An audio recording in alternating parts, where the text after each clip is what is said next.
Hello and welcome to the Computer Game Show. My name's David Turner. I'm here with Sean Bell, Hello. Matt Murray, Right. returning to the podcast, which is something I've said far too many times. It's James Farley. Hello. We'll deal with you in a minute. We'd like to start the show by thanking our Patreon producers this month. They are Aaron Patrick, the QuickBooks chap, Simon Nelson, Moomin Biscuit, Trans Rights are Human Rights, Dave Ernsberger, Colin Brown, Gasman, Rocketman76, Smooth Monkey, Richard Sawyer, John Tempelli, Jackie Sniper, Sam Hickton, Tom S, Stan, Philip with an F, Fred Fenge, Steve the Nuke Littler, Cutty, Steve Lee, Teenage Mutant Ninja Turtle Man, and Tri-State. They are the full Nels crew, and we love each and every one of them. They are supporting the show to the max, and you can join them by going to patreon.com/TCGS. Too rich for you? The full Nels crew too rich for you? No worries. There's different tiers there. You can watch us this month. We've got a bonus show planned where we're going to be talking about all sorts of crazy things. And is that a good advert? Yeah, you can have an update on my thumbnail. Oh, we do. An update on the Yeah. thumbnail. Huge. Also, we've got the Temu, Temu. Yeah. which started off as something nice to do for our 400th episode / 8th birthday. And it was like, oh, let's buy each other gifts.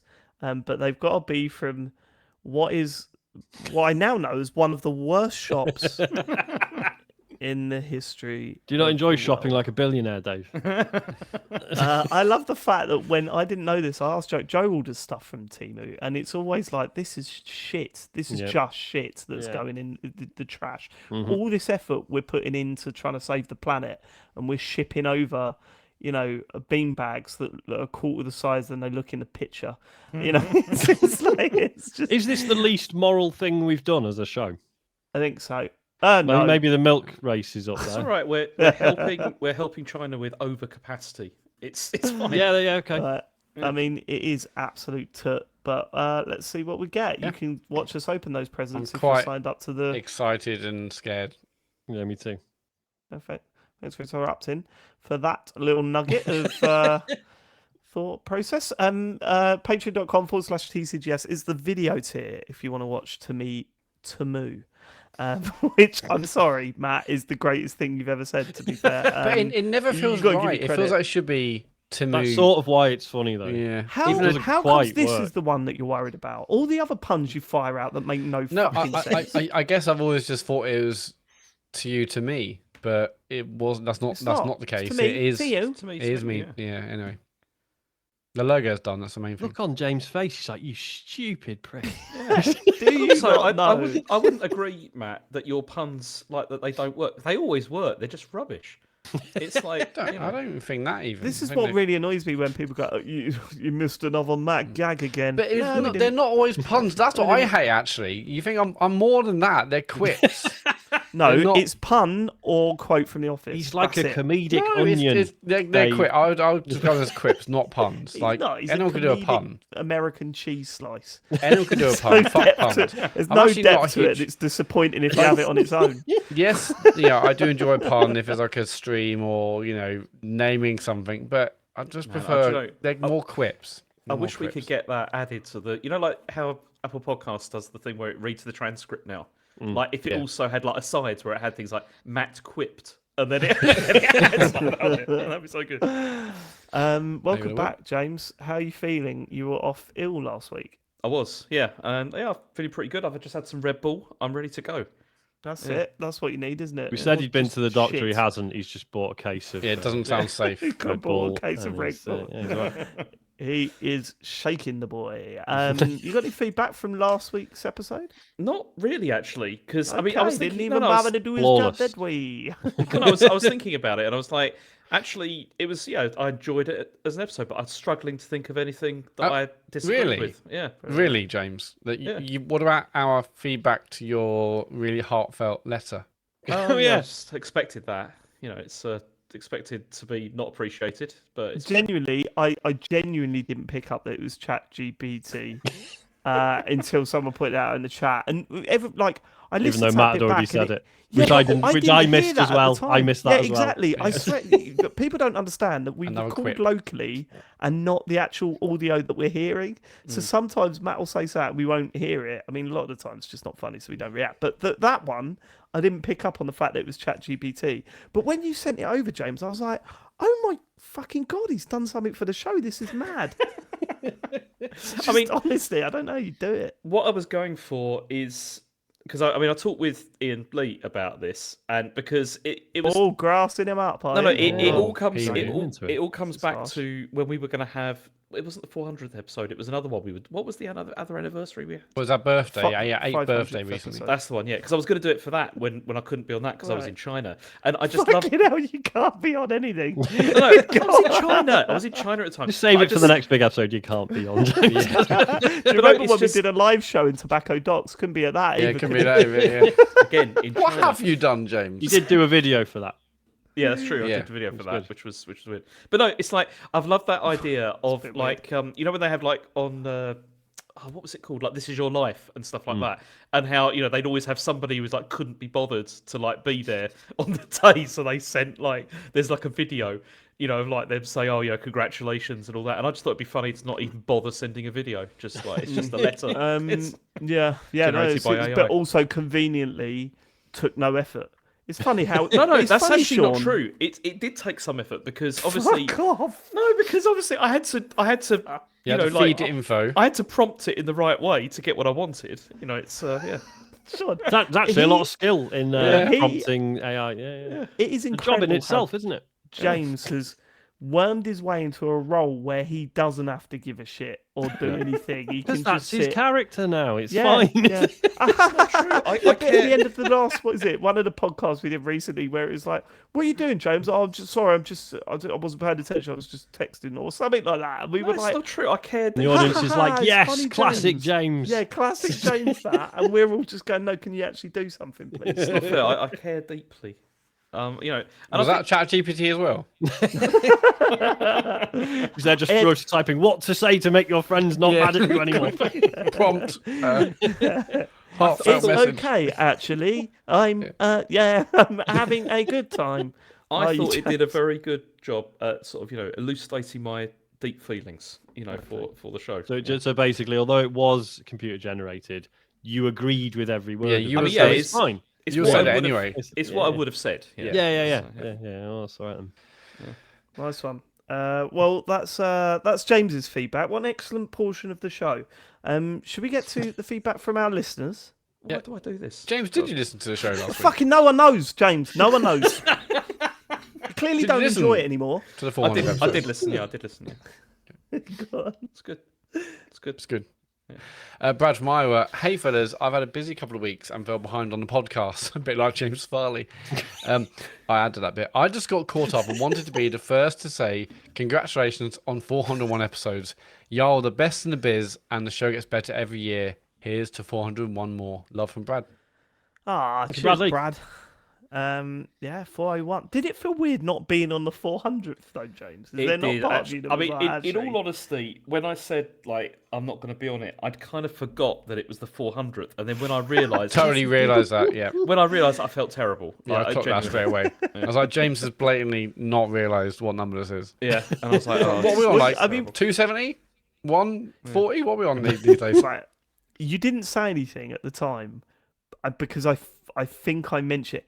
You were in the chat watching on Twitch at the beginning, right? yes, yeah. I fucking knew it. But because I said I know James is watching this, he's in the chat. Yeah, I He always didn't do. put anything, right? Yeah. Called him No, out. you didn't put anything last week. That's the thing. You didn't say anything in there last week. No, but I always Um, like to have a little look, see what's going on. But it was so funny how everyone was like, "Oh, this is a wind up, guys. It's episode 400. Yeah, of it's course, a bit. James is Yeah. there. This is a It's a joke. bit. This is a bit. This is a bit. bit." Wasn't And I it? wonder how long it took them before they went, "Oh no, okay, fair enough. It's just not on the show again." Next. Sorry. Yeah, Black MIDI enjoyer. All right, lads. Yeah. Happy 400th. I know I'm a little bit late, but ADHD be like that. I have a long and storied history of listening to you on podcasts, as all my other favourite podcasts, Chet and John, One Up, Midnight Resistance, etc., fell to the wayside. Joypod and latterly TCGS became the best gaming podcast in my feed, albeit by default. Keep being natural and living it for another 401. Kiss, kiss. From Black Midi Enjoyer, thanks to Dave for mentioning them in passing. You're very welcome. If you're into that world of music, then I've got the nerdiest story ever. That I met Geordie Greep at the recording of the Shepherd's Bush album for Black Country New Road. So there we go. If you're into that world, that's amazing. 7 people impressed with that. 7 people. None of them listen. So it's just for me there. That's just for me. We had a little party at the back of the thing.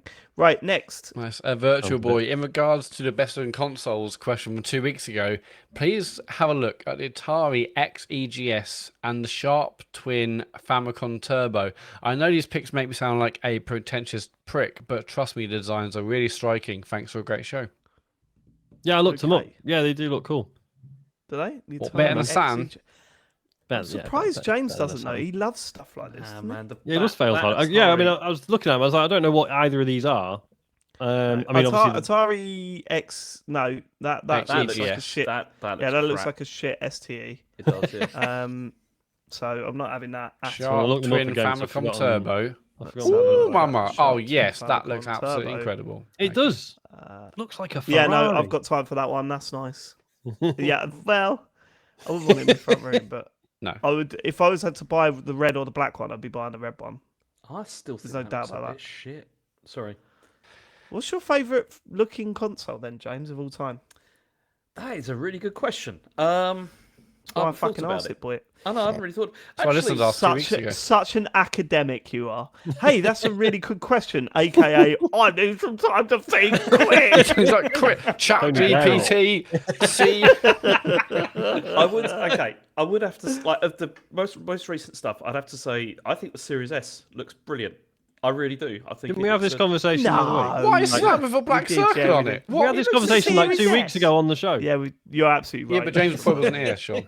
It's a nice Yeah. looking console. I think It it's is. No, great. it's not It's the boring best as looking fuck. console of all Looks time. wise, it's little, Yeah, but, sure, but the One X is boring as fuck. But it just Yeah, looks it is. fucking class. yeah, I wouldn't choose either of them in the list of best looking. But Yeah, that's literally a white box of a circle Yeah, on it. fuck looks off, James, classy. you I think it looks idiot. good. You're an idiot. Ping something else. Next. Ping No, something else. in James's Quick. defense, 2 weeks ago we suggested the Series S, and neither of you said shit. So why is it I suddenly probably the wasn't worst listening. console? I- ever? I yeah, probably probably wasn't zoned out. listening. And It's if you excited, I'm on here have to say in James's defence, then you know you're on the wrong side. All right. So that's just. I think Fact. the 3DO looked all right. The Panasonic Shut one. up. Next. Just say the Panasonic queue and we'll move on. I got so much shit for saying that it didn't look good anymore. The Panasonic Q. Yeah, It does look quite, it looks a bit dated, doesn't it? I think. I mean, Thank it you. is. Yes, it does. Yeah. Next. Sam Harrison, please. just wanted to say thanks to TCGS for the show and congratulations on 400 episodes. I got into the show via a Marvel course last summer and now listen wow. religiously and recommend to all my friends who miss the old school giant bombcast from back in the early days. I would say everyone stop being so mean to James, but it's also very funny. I agree, Sam. Yeah, I kind of find it funny. Oh, that's really interesting. Yeah, didn't know I anyone- love hearing those stories. Like, oh, you heard us through Marvel calls. That's good. Yeah, yeah, it's weird because everyone that I assume had listened since Joypod, which is probably the most arrogant thing to assume of all time, and we've got stats that prove that that couldn't be the case. But there's part of me that's kind of like, yeah, they all get it, they all know. So to find us through Marvel calls must be a little bit weird. And also, we were I actually assumed getting on that. such a massive proportion of listenership of Marvel calls were TCGS listeners. I didn't also. Oh yeah, there would obviously be new listeners. Because at the time we were like, You're welcome. oh mate. yeah, like are we like is this going to bring anyone to TCGS? Probably not.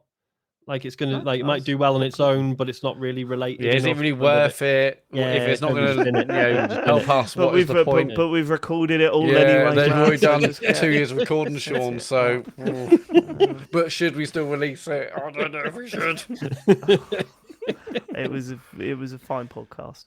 Marvel fine. Calls still available. Next. Adam C. Read David's Fallout 4 save.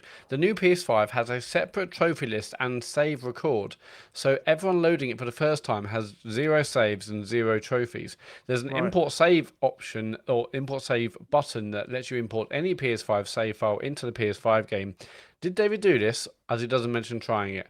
Understandable if we missed it, because they did hide the button away in the middle of a main menu in big green text. He's got you there, David. I did see that, but I don't know Got where him. you would load it. Where you would load it from. I haven't got my cloud. PS4 anymore. But Yeah, no, the whole. Would the PS4 save not be in the cloud? Yeah, but then how do you get the PS4 I am save sure on I your played it on PS5? fucking Xbox though. We played it at the same time, right, James? We did, and I'm certain you played it on Xbox because I remember like seeing you on like friends list and all that kind of stuff. Because we played like through the whole thing. Weird. Yeah, I don't know because I think I got that. I think I got it early through Spawn. I mean, I think someone mentioned last week in chat, but you could check your achievement list and. Yeah, check Well, the again, PS4 version. I mentioned last week that there was no trophies, no achievements, so it was really weird. But were you looking at the PS5 version? Is that what we're... Probably. I'll have to look back and see if it's there. But what a weird thing that is, not being able to play. Okay. Cool. Maybe we'll talk about David's lack of save for a third week in a row next week. Captain Wickram. That's a bit rude. Yeah, all right, James. What? Yeah, James, shut right. up. Captain Wickram. Hello, gang. I have a 7-year-old daughter, and we only have a few common interests, one of which being computer games. The latest game we have played together was Mario Wonder, but we kind of bounced off it, probably due to the fact it's not actually good for multiplayer. Damn straight. Since then, we've not really played anything together until last week. It's here that I want to say a massive thank you to Sean, who some weeks ago mentioned playing Cat Quest 2 with his son, a nice little game that costs about £3.50 on CD keys. Right, is this an ad? Fucking hell, Captain Wickram. CD keys, that's 40 quid. Yeah, hashtag ad. So I bought it, and at the weekend we started playing it together. Suffice to say, she absolutely loves it. So much so that when she finishes school, she can't wait for me to get home from work so we can play some more of Cat Quest 2 before she goes to bed. She loves the fact that all the characters are animals.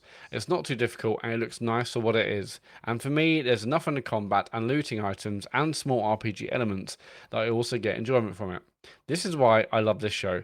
I never would have picked up a game like Cat Quest 2 without hearing Sean talk about it on this show, and that's what you're also good about, talking about games that would not necessarily be on everyone's radar. What a recommendation for me and my daughter, Sean. It ensures we spend more quality time together as a father and daughter when we don't always have things in common, and that's what it's all about. Top work all from your ever grateful listener, Captain Wickram. Thank you. Oh, cheers. That's really kind. Nice. Yeah, I'm glad you enjoyed it. It's interesting, like you mentioned the RPG stuff. I had the issue with Isaac where whenever we got any new gear or anything, he just wanted to equip it. And I'm like, no, because you have to spend gold to level it up, Isaac. And the build you're currently using is perfect. You don't need read the lore about the chess piece. So I just sort of gave in after a bit. I was like, yeah, all right, put the new hat on. Oh, you've died again, have you? All right, wonder why that is. You're rubbish at this. Yeah, but then he's going to be coming back to you and saying, look, we can just re-roll later. We can re-roll. I've met another vendor. Charlie's been a bit... We've been playing Animal Well, and there are some frustrating, skill moments in that. It's quite difficult. And I'm getting a little bit frustrated with one bit, and he goes, I could do this easy. And I just wanted to fucking lob the pad at him. And he went, let me have a go. And I didn't give it to him because I thought if he did do it, I'd be fuming. Yeah. I just discovered something all the time. Sorry, go on. Asher does that all the time. And yeah, but then I was really good at games, though, isn't he? He is pretty good, but then he fails, and then I laugh at him, and it's Don't good. do that. Sounds healthy. Sounds good. I've discovered something really interesting here, James. You've always said that you thought Fallout 4 was a big disappointment, right? I don't think so when it came out. Why? I know this is going. Because did I review it? I found you reviewed it for Spot. Did I? Wow. Do you remember what you gave it? Oh, no. Probably like a 9 or something. You gave it a 9. Wow. Pros. Ready? So, Pros. The wasteland is more detailed than ever. That's pretty good. Engaging stories. Yeah. That's Crafting systems add an extra layer of depth. He bloody loves Cons. crafting. And I hate crafting systems. Cons. Glitches occasionally break the illusion. Sheer number of quests can sometimes be overwhelming. Some game systems could be better explained. Actually, I don't know why I'm saying that. That all sounds fine. Like that's not even anything that that I'm sounds- really. Doesn't sound like it taking this out. justifies a 9 though. No, And it's it also doesn't justify the fact that he, in the same year, gave it Game of the Year. Oh, wow. Okay. You did. You gave Fallout 4 the What Game else- of the Year. What else came out And that you year? have a little pop at me. Sadly, my Dark Souls guide, David Turner, told me that I'm not allowed to choose Dark Souls for my Game of the Year. It's true. It would have been Dark Souls if I could have done, but yeah, Super Mario Maker came out that year, James. yeah, You but chose Fallout 4. it was good. But come on, everyone did the same with Super Mario Maker. Yeah, they played it for a couple of weeks, and then never touched Oh, it again. really? Oh, Yeah. no, I fucking loved it. What are you talking about? No, I'm not in that list of people that only touched it for a couple of weeks. That game was class. Right, a little blast from the past there. Should we get on to the news? Yeah, why not? Yeah, so some stuff happened last week after you Yeah, recorded. a few things. Yeah. So This is all really shit, right? We've been talking about how crap the industry is at the moment and everything that it's going through and the way big companies are treating treating people and treating livelihoods, treating studios. And I think I got called out quite early on when we were talking about this stuff for taking a light touch with it all. And I sort of listened back and I listened to what people were saying. I was like, yeah, they were right, actually. I sort of did go, aye, but what do you want the big companies to do? And maybe I was wrong to do that. This feels like the start. To me, I don't know about you guys, and we'll get to the news stories, right? It's coming. So if you've not heard it, I'm sorry. But the feeling where we are with the industry at the moment and where the industry is reacting, this doesn't feel like the end. It doesn't feel like the peak of how shit it's going to get. It feels like the start of a really bad peak. And these news stories are not letting up. And we had another one break just as we hit record for this podcast. Things are shit at the moment. Yeah. And this one is not only shit, I think everyone just finds it utterly baffling. Yeah. Do you know what I mean? And that's the main thing with this, because it's all the twisting and sort of turning that the executives have done with this as well, which make it So worse. let's get to it. So last week, Microsoft decided to shut down Arcane Austin, Tango Gameworks, Alpha Dog, and Roundhouse Games. So Arcane Austin, obviously, they did Redfall most recently, but also Dishonored, before that, and Prey and other games. And Tango Gameworks had Hi-Fi Rush and was it Ghostwire Tokyo? Yeah, was there one they did recently? Evil Within 1 and 2 as well. Yeah. Didn't they? Yeah, Ghostwire Tokyo was sort of an average sort of game, but Hi-Fi Rush, although I didn't get on with it, was really loved by a lot of people, isn't it? Mm-hmm. And then also Alpha Dog, which they've done mobile games mostly. They did like a Doom like game and Roundhouse Which is Games. all right. Like Yeah. I didn't enjoy the free to play stuff, but then I was never going to. Mm-hmm. But it's a perfectly enjoyable game. I mean, yeah, it must have. I mean, it probably would have useful for them to have like a mobile studio, especially now they're opening a mobile store. Yeah. And, but now they shut this one down. And then also Roundhouse Games, who were a support studio, but they were mostly for Elder Scrolls. Was it Elder Scrolls or it was for Bethesda games? I think they were. Yeah, supporting. I think haven't they said they're being sort of absorbed into Bethesda as a whole. I can't remember. Yeah. So basically, it seems to be down to Microsoft saying that they can't support all of these studios at this stage. And Sarah Bond spoke with Dina Bass from Bloomberg, and Bloomberg asked her, like, why are these being shut? And this is the quote. She said, "It's always extraordinarily hard when you have to make decisions like that. I'll go back to what I was saying about the industry. And when we look at these fundamental trends, we feel a deep responsibility to ensure the games we make, the devices we build, the services that we offer are there through moments, even when the industry isn't growing and you're through a time of transition. And the news we announced early this week is an outcome of that. And our commitment is to make sure that the business is healthy for the long term."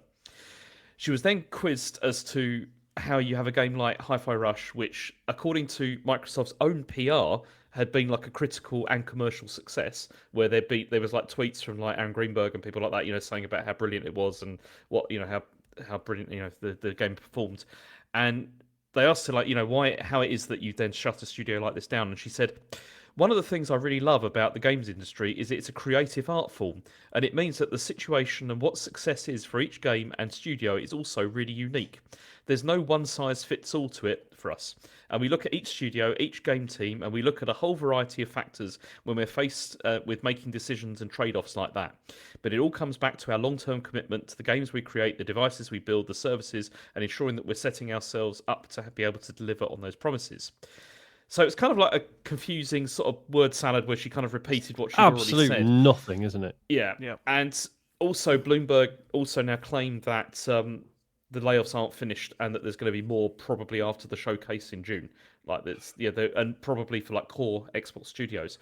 But then it got even weirder where Matt Booty, he's the Xbox studio head, right? He's in charge of of this, and he did one of those like town hall meetings where he tried to sort of talk about why this had happened. And for some reason, during this town hall meeting, he said, we need smaller games that give us prestige and awards. And this was a bit confusing after what had happened with Hi-Fi Rush, because that had been... I mean, this is the tweet from Aaron Greenberg. He said, Hi-Fi Rush was a breakout hit for us and our players in all key measurements and expectations. We couldn't be happier with what the team at Tango Gameworks delivered with this surprise release. And then they shut them down. So people are very confused about this. The focus from Matt Booty is he says we need. He said that they want to focus on more sort of like a core of games or whatever, rather than having all these others. And none of this really makes much sense at all, apart from the fact that they're just cutting. It would almost be better if they just said, "Look, shareholders told us we had to cut something. We rolled a dice. Sorry." Do you know what I mean? Like everything they've been coming out with is like borderline insulting. The Sarah Bond comments are most confusing because it's almost like they had not prepared a response. And like she knew she was doing this live. Like... It's like a live Q&A on stage at this event, but they clearly didn't have a a line ready to go that would it would explain the situation. That was just as James said, a word salad that kind of means nothing. Which would imply one of a few things: either she didn't know about it. She's the president of Xbox. Yeah. I would agree. There was an agreement that it wasn't going to be asked, and then it just was, which is a possibility. Possible, yeah. The other could be that they are just like the way I've seen how this has all gone down, away from the realities of what's going on and the stories we should be focusing on. I saw someone say, let's not focus on talking about the people at the top here. Let's focus on the reality of what they've done and the staff involved and the developers and I get that. Like I do get that. But the thing that sort of really shone for me throughout this week is that those people at head of Xbox that we've been watching over the years and sort of warmed to, we've given Phil Spencer so much love from this side, and he seems like a good guy, he wants to do the best for Xbox, but we're starting to see the reality that was all a bit of a front. But no, I think I don't agree with that though. I see, that's the thing. I don't think it was a front. Like honestly, I would give like Phil Spencer and those people that are in those positions the element of like the doubt with that, in the sense of I don't think that they didn't mean any of that stuff when they were saying it. I think they did. They meant a lot of the stuff that they said when they did this. But when you go back on it so quickly, then what is the point? Then how can you mean it? How can you mean what you say when just a few years later you're shutting those? Because a lot can happen in a few years. And this is why people in those positions don't tend to talk this honestly, isn't it? Because eventually they might have to just make a decision that completely contradicts things they've values, said. And this is what's been so like damaging, I think, for this with Xbox, is that now anybody can pick out quotes from like 6 months ago even, or a year ago, of them saying all this stuff, which is the right all the right things to say, all the like we're consumer friendly, all of that sort of stuff, and then it just looks embarrassing, like saying all this stuff. But I think the reason I say that I think that they meant this in the beginning is I think that Game Pass was a big bet that they took on this, and they really hoped and they really thought it was going to work. Probably from the because of the pandemic and all that kind of thing, they got this idea that it was going to build into something that I don't think it has, and that's what I mean by saying I think that they meant it in the beginning, but. Right. The reality has now panned out where I don't think it's grown to the point which it needs to from Xbox. I think what has been made clear, other than your trust is broken with these executives that are standing in front of you and trying to sell you shit, I think the other thing that's been made clear is that Xbox are taking a major directional shift in their strategy. Yeah. And whatever that could mean, anything. That could mean that they are closing down hardware. That could mean that they are just seeing themselves as publishers in the future, and it could mean anything. I don't know what it means yet, but clearly there has been, we need to steer the ship in another direction now. And that means... But I think that's so short-sighted, though. Yeah, absolutely it is. But then... In what way do you think it's... How do you mean? In that, like those Xbox studios, they were clearly all purchased. Like, there's a lot, so many of those studios, like Ninja Theory, Obsidian, Double Fine, all of those were clearly intended to create this breadth of not necessarily massive AAA releases, right? Like these games that are like interesting. They've talked before about Game Pass like encourages people to try stuff they wouldn't normally. Like, yeah, they were probably never going to beat Sony in terms of the massive cinematic stuff, but this was their tactic instead, and to me it made sense, right? I love those, I love Psychonauts 2, Pentiment, all that stuff, and now I'm like, oh, is that going away now? But that's the thing, it made sense, but clearly it hasn't worked, and that's why it's going away. But you need to give it time, though. Do you know what I think? Like, how much time? Yeah, but this is always going to be almost like a lost leader in many ways. As Sean said, like it's who would subscribe to a lost Game leader Pass. for what though? A lost leader needs an end game. Well, the end game is more Game Pass subs. Yeah, but the Game Pass subs have stopped. I can only assume that Game Pass subs are going down, not up. Or just I don't even think that. I think they're just think not they're plateauing. growing, right? I think that's. I just don't think they're plateauing either. I genuinely think they're probably going down. But I think that there's doesn't really work. Yeah. But I think they're probably going down, and that's why we're seeing such a panic. But also, positives of Game Pass is that also as well as all the indie stuff, you get Xbox, you get Microsoft's Xbox games, the first party ones day one, and we haven't really had many of them, and ones we haven't exactly blown the back doors off. So there's another kind of major thing. I mean, the games have been delayed loads, and I'm sure they were expected or forecast for huge Game Pass subs if Starfield did what it needed to do, or if Redfall did what it needed to do. I just think there is a certain audience that will pay a subscription for Game Pass, right? I think they thought the audience was bigger than it is. Yeah, absolutely. That's what they thought the average consumer will continuously pay for Game Pass, and they won't, because but again, they keep talking about. Like, not like, like the numbers aren't growing. Oh, we need to figure out new ways to grow. Maybe don't get rid of your only Japanese studio. Do you know what I mean? Don't get me wrong. No, I can't wrap my head around it either. I don't understand it. I don't think there's any good reason for what they've done. No. But the only thing that I can think of is that they're taking a major redirection in where they're going as a business, as Xbox as a business. They're taking a completely different direction, and because of that, that's why they're shutting these studios down, because they are not part of this new direction. And I still think even if you're going on a different direction, you're still going to want to appeal to the hardcore, gaming fans, and by shuttering these studios, I think the trust is broken. I think the support is hurt. You'll always get people that still defend Microsoft and Xbox and stuff. But I think you've upset a lot of people. People are going to be wary around you now.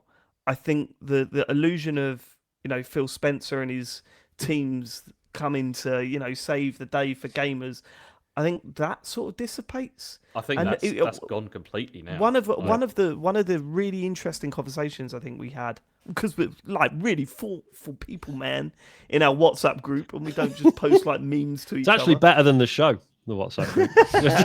Yeah, we're going to do one episode where we just read out our WhatsApp messages because we are that It'll just be James self-indulgent. posting those But no, one of the DeLorean questions we pictures. said is how they do this presentation in June, and like my prediction would be, Phil Spencer cannot, but like he will have to be there because he is always a major part of their big summer presentations, right?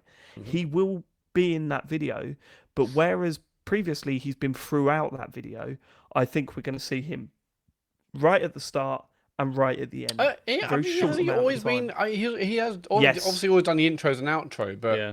I'm sure For he's the kind of big left June it ones, sometimes to no. other For the like big heads June of. ones, no. He loves it. He comes out with his gaming T-shirt and tells us how great games He are. was and how when he much was on loves us. stage, but I got an impression less so recently. No, he's always all over it. Like he's always all over all of these. I think on the last one he was at the latter part of it, like he wasn't all the way through, but it was still a big chunk. Do you know what I mean? Like and I think this time it's going to be we've made some decisions, and there'll be that sort of shit at the start. Now on with the show, and then at the end it'll be and it'll just crumb up like right at the very end. I think that's the way they'll it'll be with the usual thing, like you said. It'll be like we've had to make some tough decisions, but Xbox is stronger than growing ever, and we're growing, and we've got these things. We got coming great out, releases for the next 18 If he months. says we hear you, that's what I'll just Definitely turn it off. We'll I turn the think I'll stream just off. turn it off. That'll be Yeah. it. Genuinely, I'll just be no, you don't hear us at all. You see, I mean, there's been a lot of videos online, particularly of like opinion pieces and stuff. Why this has happened at this point, and what's the reason. And I think one of the things that I think is quite convincing is the idea it is because of this Activision purchase and how this has changed the maths, as it were, for Microsoft, where it means that. I mean, they're paying attention enormous... to Xbox now. Exactly, it's like an Where they enormous weren't before. publisher. And I think one of the reasons for shutting down all these studios is they probably looked at the numbers and just been like, it's cheaper to just buy exclusivity on some of these games rather than supporting these studios. And then... I was wondering, like, I wonder how much it's worth. We were talking about what game was. It comes up later, so we'll bring it up. I think it's the Square Enix stuff, right?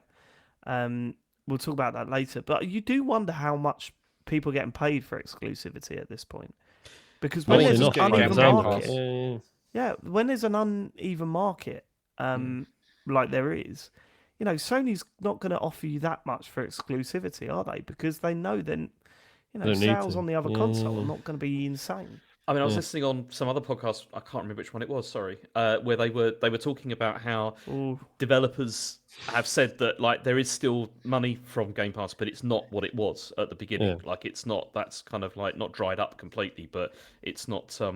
They're not pushing it in the same way that they were like to begin with. Shame you can't cite your sources, really. No, I isn't it? can't remember which one it was. Embarrassing, Might have been kind of funny actually, but yeah. I think what gets me is people are saying like, "Oh, this is it now. The mask has slipped," and they're right.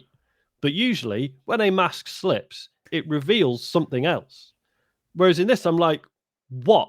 What's behind the mask?" It's We don't know fucking yet. missed. I think It's what is behind like- the mask is eventually that they're going to go full third party in the sense of they're going to release their games on everything, but that doesn't mean the end of Xbox. I think they're going to run the same strategy that they do with Windows, where they have like it runs on everything, but we also have our own hardware line as well, which is like the best place. So you to play reckon or they're whatever. going to go? They're going to release like more of it.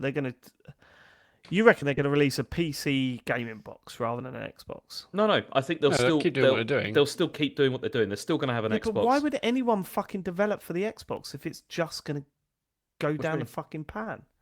Well, Why would anyone develop their games for that system? because there's still a market there. There's still people like this. It's Yeah, not but like that's there's just nobody's going to bought. It's not the Wii dissipate U. if you can go. Like this is what I said to you.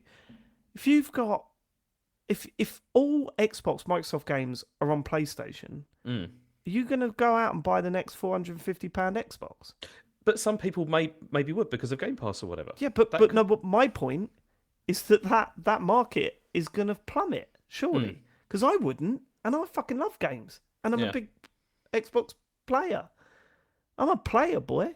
He's a player, right? No, Yeah, but there may still be some things I'm you not can going out do and on buying an Xbox. Xbox. Yeah, like what? Halo? Like who gives a fuck?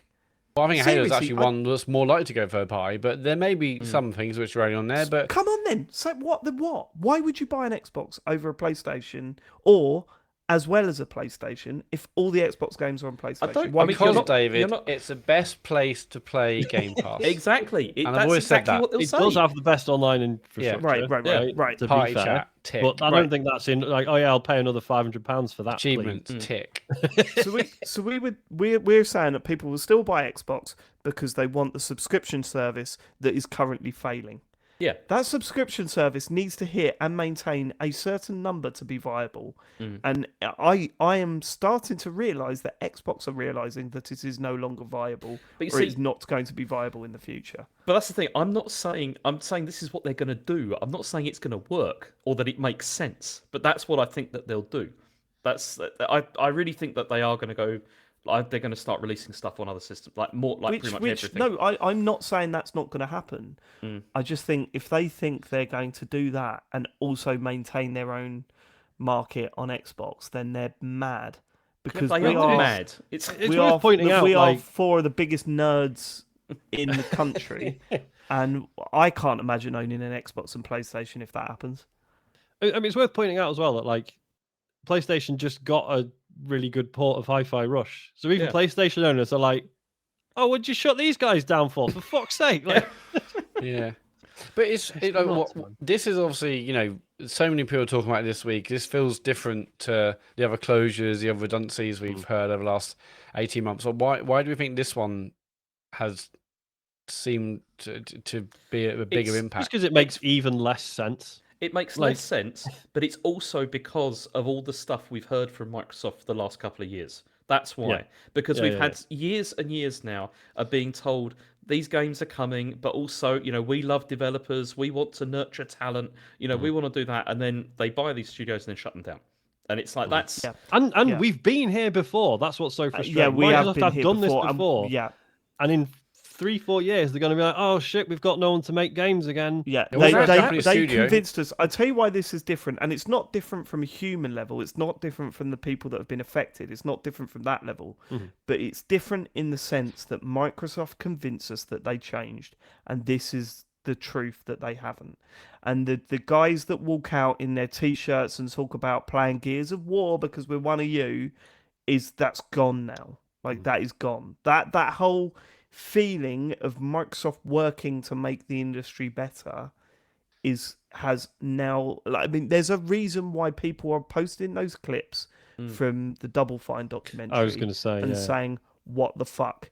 And yes, you're right, James. Things change, and people. That's why companies. But it shows you that era of what they were aiming at is gone. Like that's done, and it feels like it is not over here. And I think in a year or 2 years' time, we'll look back on that and go, shit, yeah, that's why all this. I get it. Fuck. Do you know what I mean? Like it will be clear, like what they're actually doing, and we're in a state now where we're going, what? I don't. It's just shit. We've been at for a while, and this makes it less clear. I mean, maybe will we be any clearer yeah. in 2 years' time? I mean, let's hope so for everyone's sake. Yeah, no, but, we will because what we were unsure of before was what are they going to do? They're acquiring all these studios. They're building something. We've not seen anything, but what are they working on? And now we know. Oh, no, they're not doing that. They're just shutting them all down now. Like what the fuck? Well, they're not shutting them all down. They have shut some down. I don't know. Yeah, what sorry, you're- but I think like, I don't know what there's your point is then. definitely. It feels like because these closures make so. I mean, and we should acknowledge like Redfall, not a hit, right? No. But also Yep. we know the reasons for that. It's not strictly the devs' fault, right? There was meddling from ZeniMax and stuff. But They it's wanted a multiplayer shooter. It's fucking Xbox. arcane though. Do you know what Yeah. I mean? Exactly, It's that's what I it's mean, not like- Go on, sorry. anyone without any prestige, is it? It's It's not That's what I just mean. that. It's like people should be able to make mistakes as well, or to learn from that and then build new things rather than it just being like, oh, sorry, that's it. You're done. It's one mistake and then you're finished. The It's Redfall's interesting ridiculous. because apparently they're working on an offline patch so you can play it without. Yes. Well, they need to be online, and they're working on that. It's due to be delivered like this week or next week, and that just That's cut. just gone now. So that's Yeah. not happening. They're not like just finish your work as it was and keep and then we'll end it. It's just like done straight away. So that's just not Like, happening now. And we should also mention, like with Tango Gameworks, because obviously it was founded by Shinji Mikami, who's somewhat of a legend. He left last year, and everyone's like, "Oh, is that part of it?" It's like, well, no, because he was nothing to do with Hi-Fi Rush, and that was a success by every possible metric. So, still doesn't fucking add up, man. I think Don't Matt, get you say, oh, they haven't shut them all down.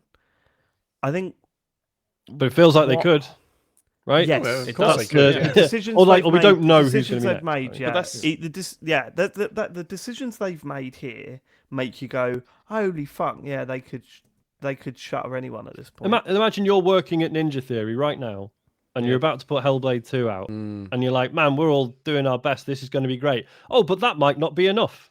No, you can win awards and all sorts and Yeah. be And a critically lot of acclaimed, people are commercially successful, and still won't be enough.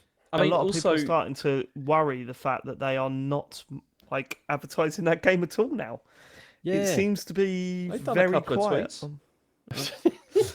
But no, I mean, the thing is I think the focus clearly now is they just think they're doing what they did. This is what's so frustrating about this whole thing, is that it is literally doing exactly what they did last time, where they shut down all those studios and were like, let's focus on Halo, Gears, and Forza.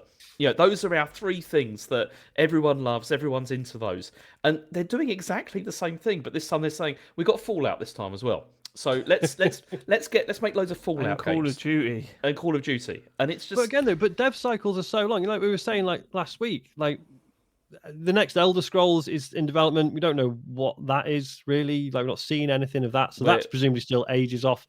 So the next Fallout game could be 3-4 years away. Yeah, we're going to be seeing a lot of remasters, I think. I think closer to like 10 years, really. You know. Well, yeah, But yeah, it's possibly, mad. yeah. I think that is part of it. I think they bought all these studios thinking, yeah, there'll be like a consistent flow of smaller games to prop up the bigger ones. But actually, even those smaller games are taking 2-3 years to cook now, and they're not selling Game Pass. That's the thing. I think that's the biggest problem here. Is I genuinely think Game Pass is a bet that was made that has not paid off. And this is pretty much apparent that it's not paid off now. And how they get out of that now, though, I have no idea. They Because can't put a genie back in the bottle. Like what they've said, okay, you don't have to buy our games for 60, 70 quid anymore. So for them to suddenly say, what's actually, making you think that they won't just do that? well, I mean, any business could do anything, of course. But I mean, Because when you think about it's it, a big walk back. Forza Horizon on PlayStation for 70 quid would fucking sell an insane amount. Oh yeah, on different platforms for sure. But like they couldn't suddenly start saying, actually, maybe Game Pass doesn't include this game. That's the problem. The next Halo or the next Fallout. Yeah. As they tried to recoup some revenue, but or they they'll can't do get that now. scummier with the like, oh well, Game Pass gets you like the base version, but actually, if you want a load of other shit, it's 15 quid for 10 days. Yeah, I just think this is terrible for the industry. It angered me because I think I bought into the ethos they were touting for the past 5 years, and to see where they've got. All right, okay, I sort of fell off of it as we entered into this generation. I think you started to see that actually they weren't backing up what they were saying. But this really does feel like a big fucking boot in the face, and it's kind of like I don't get it. I think there's probably a reason behind it that we don't know yet that will become clear within the next few years. I think that might still be giving them too much credit. I think it's just literally cost saving. Microsoft probably say, look, come on, mate, come on. You spend 70 billion on this company, you better start making savings. I think they're steering the ship in a different direction. I think that's what's behind all this. So, David, do you think it could become like Windows Phone then? They may just dump it, like eventually. Dump what? Like Xbox. Just say like we're not. We discussed this. It's the second biggest revenue earner for Microsoft. No, Activision is, Matt. Not. No, Xbox. even before it was doing incredibly well, wasn't it? Even before that, was it not? Apparently not. No, it was Xbox. Yeah. I don't know, man. I don't think so. I don't know where you're getting that from. Well, how do you mean? Matt, I'm talking Oh, about. Matt, yeah. Where are you getting that from? Well, I mean, it's currently the second biggest revenue division in Microsoft, based on the latest financial readings. But I thought it was doing well. Again, Anyway. based on what? sales of what are they including? What are they? Well, including we in covered that? this like 2 or 3 weeks ago in the news. Like, Yeah, no, I it's heard you. I yeah. heard the quote, but yeah, I just yeah, it's I, based on revenue. So I don't know. yeah, where but that comes revenue from, on but- what? Game sales, because they can keep up the game sales revenue by dropping Xbox as a thing. Yeah, that's what I'm saying. If they just decide to just multi-format everything and drop the hardware, they could make a lot of money like by It's doing so that. fucking shit for consumers, though. Yeah, Mm-hmm. it's terrible. I've always been harsh on Sony, but there's a fucking reason. They are Yeah. when they're on their own, man. They are hard work.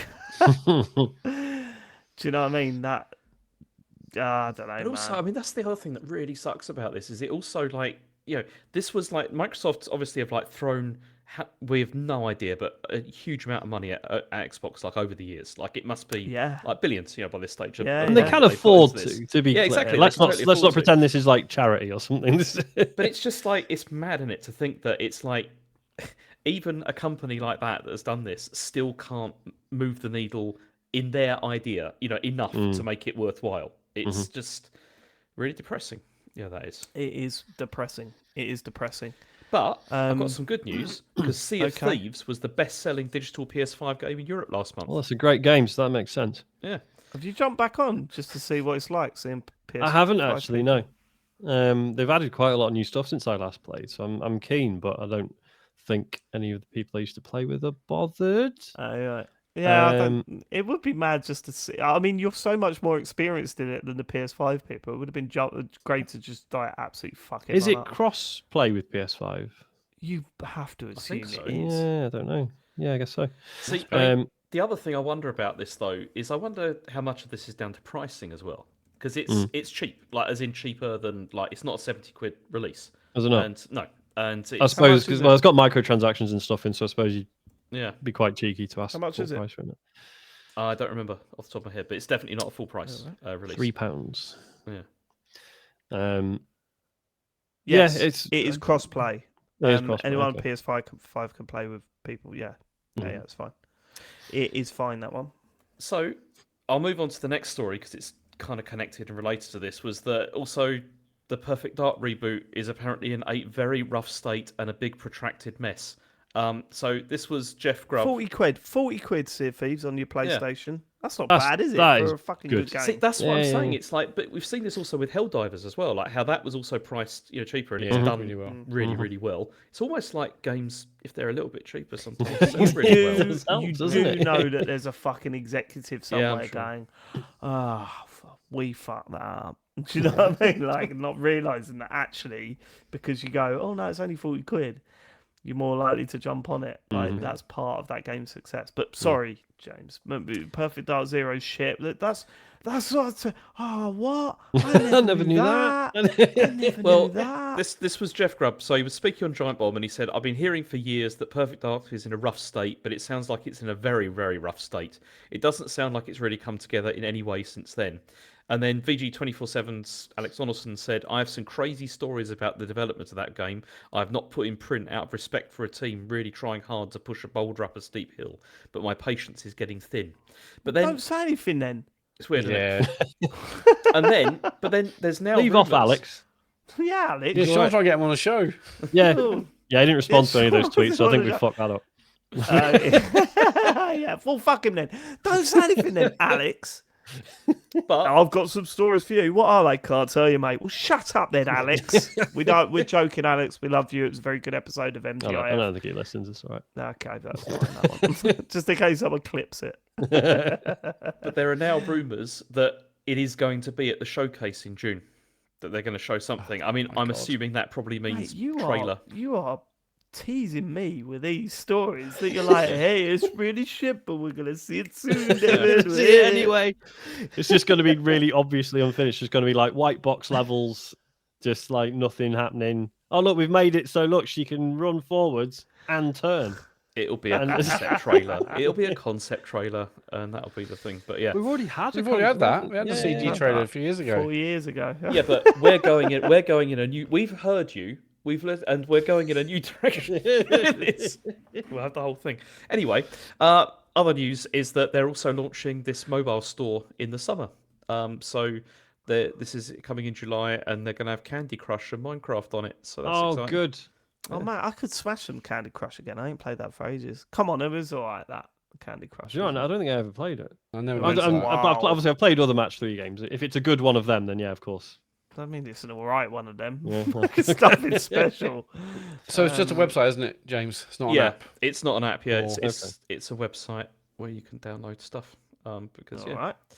Alright. Then also, so Square Enix have decided that they're going to aggressively pursue new multi-platform strategy. Because apparently Final Fantasy VII Rebirth underperformed on PlayStation, and also Final Fantasy 16 and Forspoken didn't sell as well as they were expecting, and so now they want to release stuff on everything. But that wasn't because it was there's other only on reasons. PlayStation. Forspoken. I mean, Cuff. Remember that guy? Remember that guy? He was. You tried to make a character out of a bracelet, Square Enix. So yeah, Very they've public decided they're sector, going to still. try and release stuff on everything, and this includes also more mobile games as well. And they also said they want to leverage IP across media formats. So that presumably means characters from Final Fantasy, Yeah, in Forspoken stuff, movie. all that sort Yeah, of man. stuff. Sign me up. That fucking world was great. I wish someone had just bought the rights to that and actually done something with it. Like the idea behind Forspoken really works. It's just so poorly executed. It's nuts. But then also it turns out that they've written off like 112 million pounds in games that were being developed that we don't know anything about any of these games, what they were or anything, but apparently they've just written it off. And James cancelled didn't it. listen to the show last week, did he? What? But it did no. No, this is Um, no. This is I know, but this is also in connection with this story. This is why I was mentioning it again, Sean. Okay. It's it's to give a bit more context, to the story. Well, that is, if the audience didn't discussing. listen last week, that's their problem. You know what I mean? This is kind of what I was referring to earlier. You would have to think that Square Enix looked at how much they received to be an exclusive game for the PS5 and how much they could have potentially earned elsewhere and thought, oh, fuck this, actually, we're not. And you can see that from a Sony perspective to say, well, we've got our big exclusives that push sales and drive sales of our console are our games.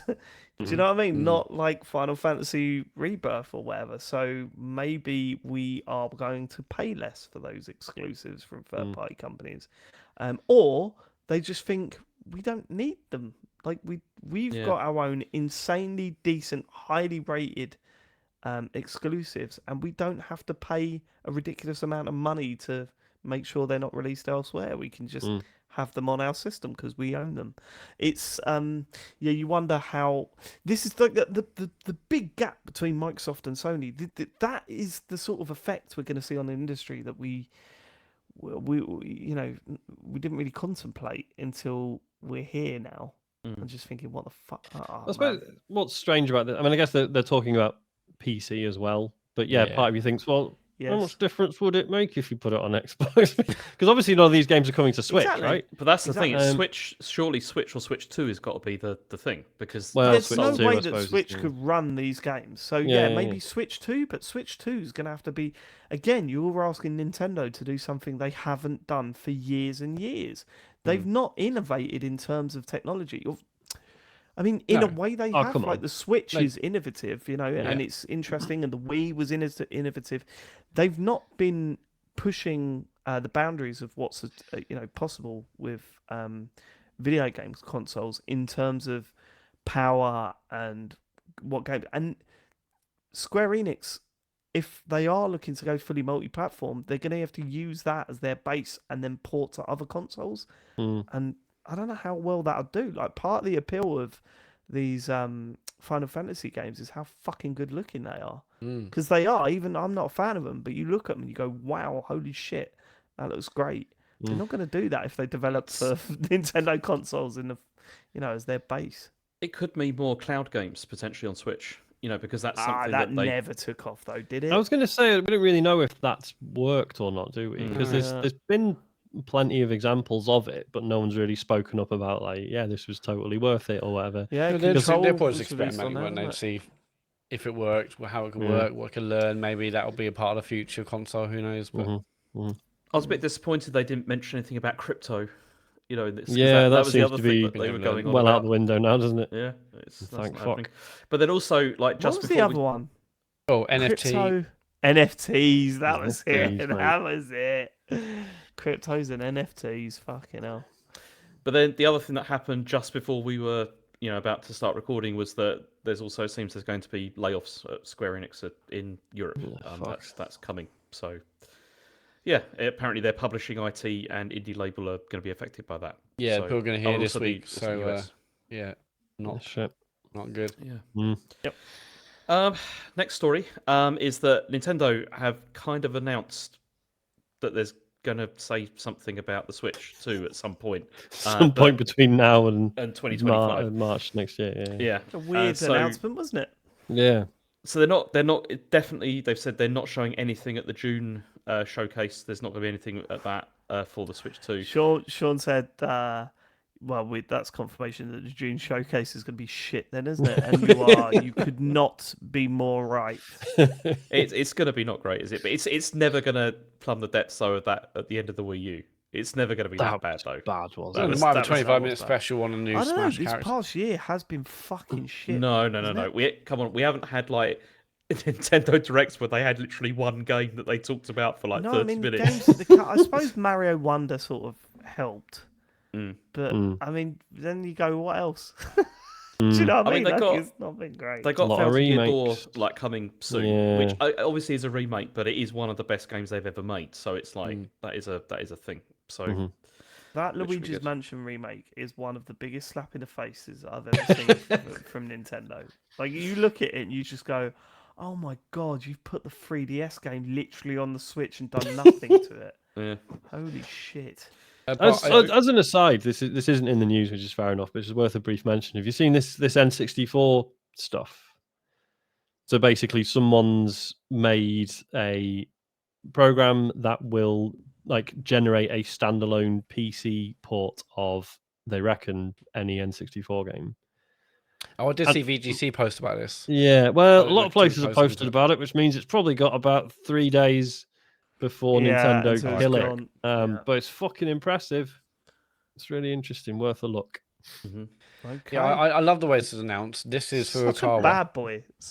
You're such a bad boy. Might take up smoking. There's the episode title, Bad Boy. Please write that down. So yeah, so they say, yeah, I love the style. This is Furukawa, President of Nintendo. It's like, what is it? Could be anyone. Could be anyone at the other end. We don't know. I did have to Typed verify out it. himself, I looked Matt. at the tweet and went, "What?" Do you know what I mean? Like, I looked at the tweet and just went, "What is this real?" And then I come home from work, and Joe went, "Oh, Harry's saying Nintendo's talking about the Switch 2," and I went, "They are, Joe." They are. it was the weirdest announcement of all time, wasn't it? And Very odd. I think we'll hold off until we actually know more details, right? No. Let's talk about it. So, like, I think that they will still announce it this year. I know they say like they're not going to say anything until potentially up to the end of like March 31st next year. But I mean, I know there was like a 2-year gap, wasn't there, between Switch and the Switch being announced and Switch coming out. There's like a 2-year gap. But Was it that could they, or long? have they done it where it Was could be it that announced long? like September think it and was come that out in long. March, so the anniversary of the It Switch? wasn't 2 years, sure. Wasn't That's it? insane. Yes, was it? I'm sure we had 'Cause something the other day about between announcement, 2015. the announcement showed the hardware, like I working. think and they everything. announced that they were making a console, but I don't Yeah. think they. Well, yeah, that's right.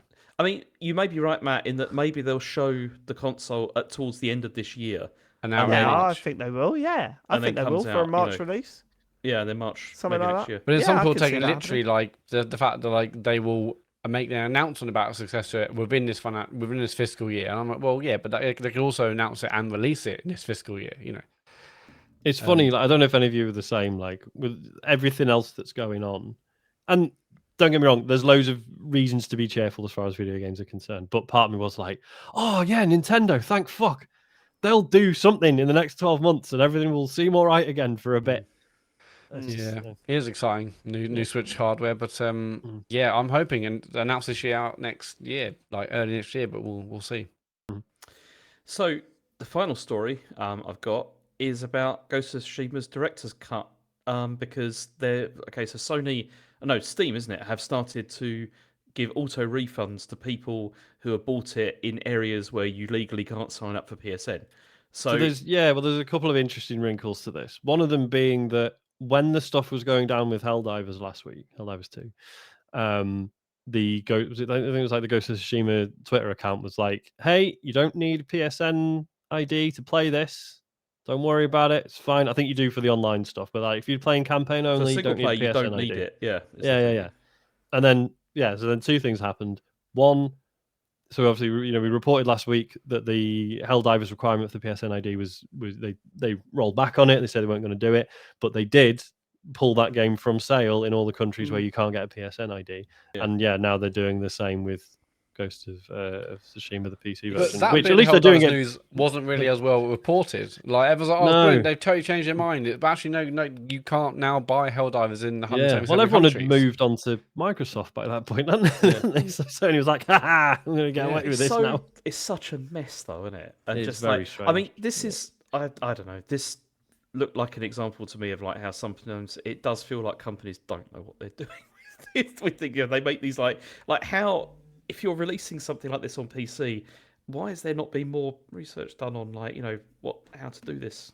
Yeah, because PC players will not put up with this shit. Like, if you buy a console, you accept that you're part of this one ecosystem, and you just kind of got to do what they say, and there's no point trying to contest that. Whereas PC players, and I'm not saying PC players, they're better because they'll resist it. Like, no, who cares? But they will not take it. Like, yeah. So yeah. I mean that's it. But I did have a kind of a fantasy zone. Oh my god. Kind of a fantasy zone. Yeah, I mean, a it's fantasy zone. kind of related to stuff we've been talking about. Okay. Oh, yeah. Let's do it. Should I play the thing? yeah. Let's go. Yes, Let's please. fucking go.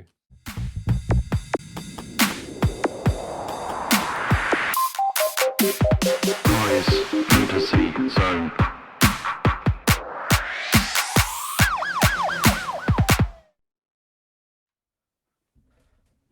Oh my god, look at Dave. He's Oh my god. Oh, you're going to be sick, mate. Oh, Doesn't travel well.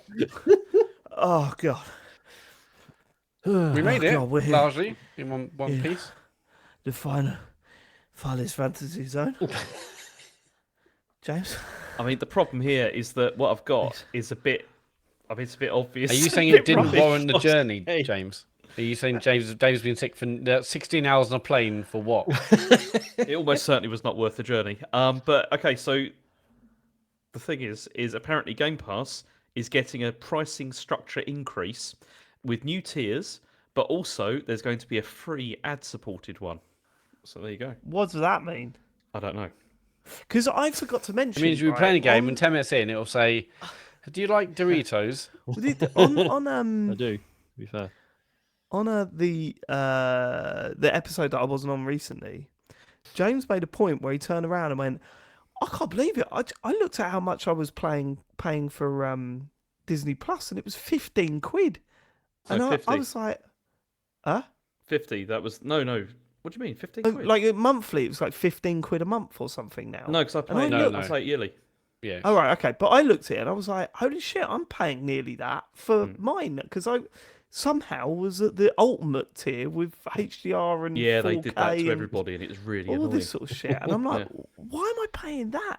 And I look, so now I've just put it on the ad one, and it's absolutely fine. It's like £4.50 a month or whatever it See, is. I did this with Netflix as well. It's completely worth it. It works a lot Right, better. so like I was like, oh my god, but that just rarely has an advert before a film. I don't even think it does it for TV shows. It's just films. It'll put an advert at the front. It's not that long. I paid for with Prime you have to pay for like the £3 add-on to get rid of adverts. Right. So I paid for that just because Money like bags. I was watching Fallout and then it's just like in the middle of a scene, it's just advert. I was like, oh fuck really? this. Yeah.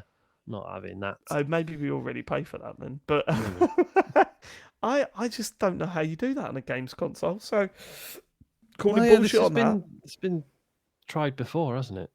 I mean, Because haven't EA been making comments about putting ads in games again as well? but That's a Would billboard, they do yeah. ads in games, as in like billboards in games and Yeah. stuff, right? But I'm assuming Microsoft it's going to be you watch an ad before the game launches or something. Mm. We might just stop and pause the game until an ad pops up. Do you remember that old the Connect pattern? Do you remember Just chucking that out there, are you, Matt? Yeah, well, I mean, how else would I do Like it? it's That's it. nothing. I mean, I love the Yeah. fact they're like, oh yeah, so we've made this big leap in technology, so there's no loading times anymore. Well, Yeah, we're replacing that. They Used could to be do what they do in tooltips, mobile now phones. it's, You just have that little pop-up at the Yeah. bottom with the advert on it that goes down. I don't know why, you know. Used to be tooltips, now it's adverts for Screwfix. Yeah. Because they're tools. because it's tools. Exactly. Yeah. It's Do good. you remember that old Get Connect it, pattern? Matt. We got Yeah. it. Do you remember that old patent for Connect where the picture was someone shouting McDonald's? McDonald's. Oh, yeah. They're doing that. Maybe it's that. They're doing that. Okay, that might be the shittest Farley's Fantasy Zone of all It time. It wasn't very It's not good. really a fantasy, is it? It's just No, It's something awful. bleak Yeah. as fuck. I can see it happening. We They're should get do increasing a the different price. trailer for Farley's Nightmare Zone. Can you do the jingle for that, James? No. Oh, okay. The pattern might have been Sony actually moving biscuit, yeah. But anyway, someone did a pattern for McDonald's and it was really bad. Increasing the price. Probably not a good That's- time to do it, is there? Yeah, No. that's nailed on though. Probably not. So sentiment is not running high at the moment. I mean, everything else is going up. Like, yes, not surprised, but probably wouldn't do it now, mate. I don't know. Probably leave it a bit. All right, let's get to what you've been playing. Let's move away from that stinky feature that James has planted on the show. The news. No, the news Yeah. was well done this week, James. It was really well done. It was Right, really well best. done, but it's just mostly horrible Shouldn't news. have. Yeah, no, it's horrible, but shouldn't have done the Farley's Fantasy Zone. That should be the Final be- Fantasy Zone, actually. It's not Yeah, really that should worth be the the 20 seconds it's going to take for me to add the jingle to the No, it's not. Should we get to Animal Well?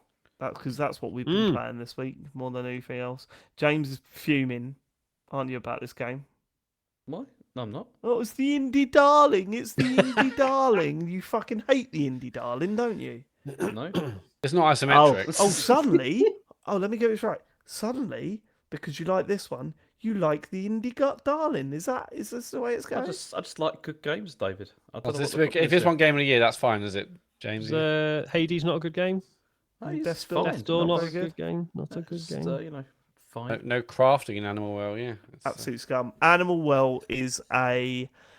I mean, it's confusing because it's been described as a Metroidvania, but all of the stipulations that James put in place at the end of last year about what makes a Metroidvania, this does none of it. What were you know, those?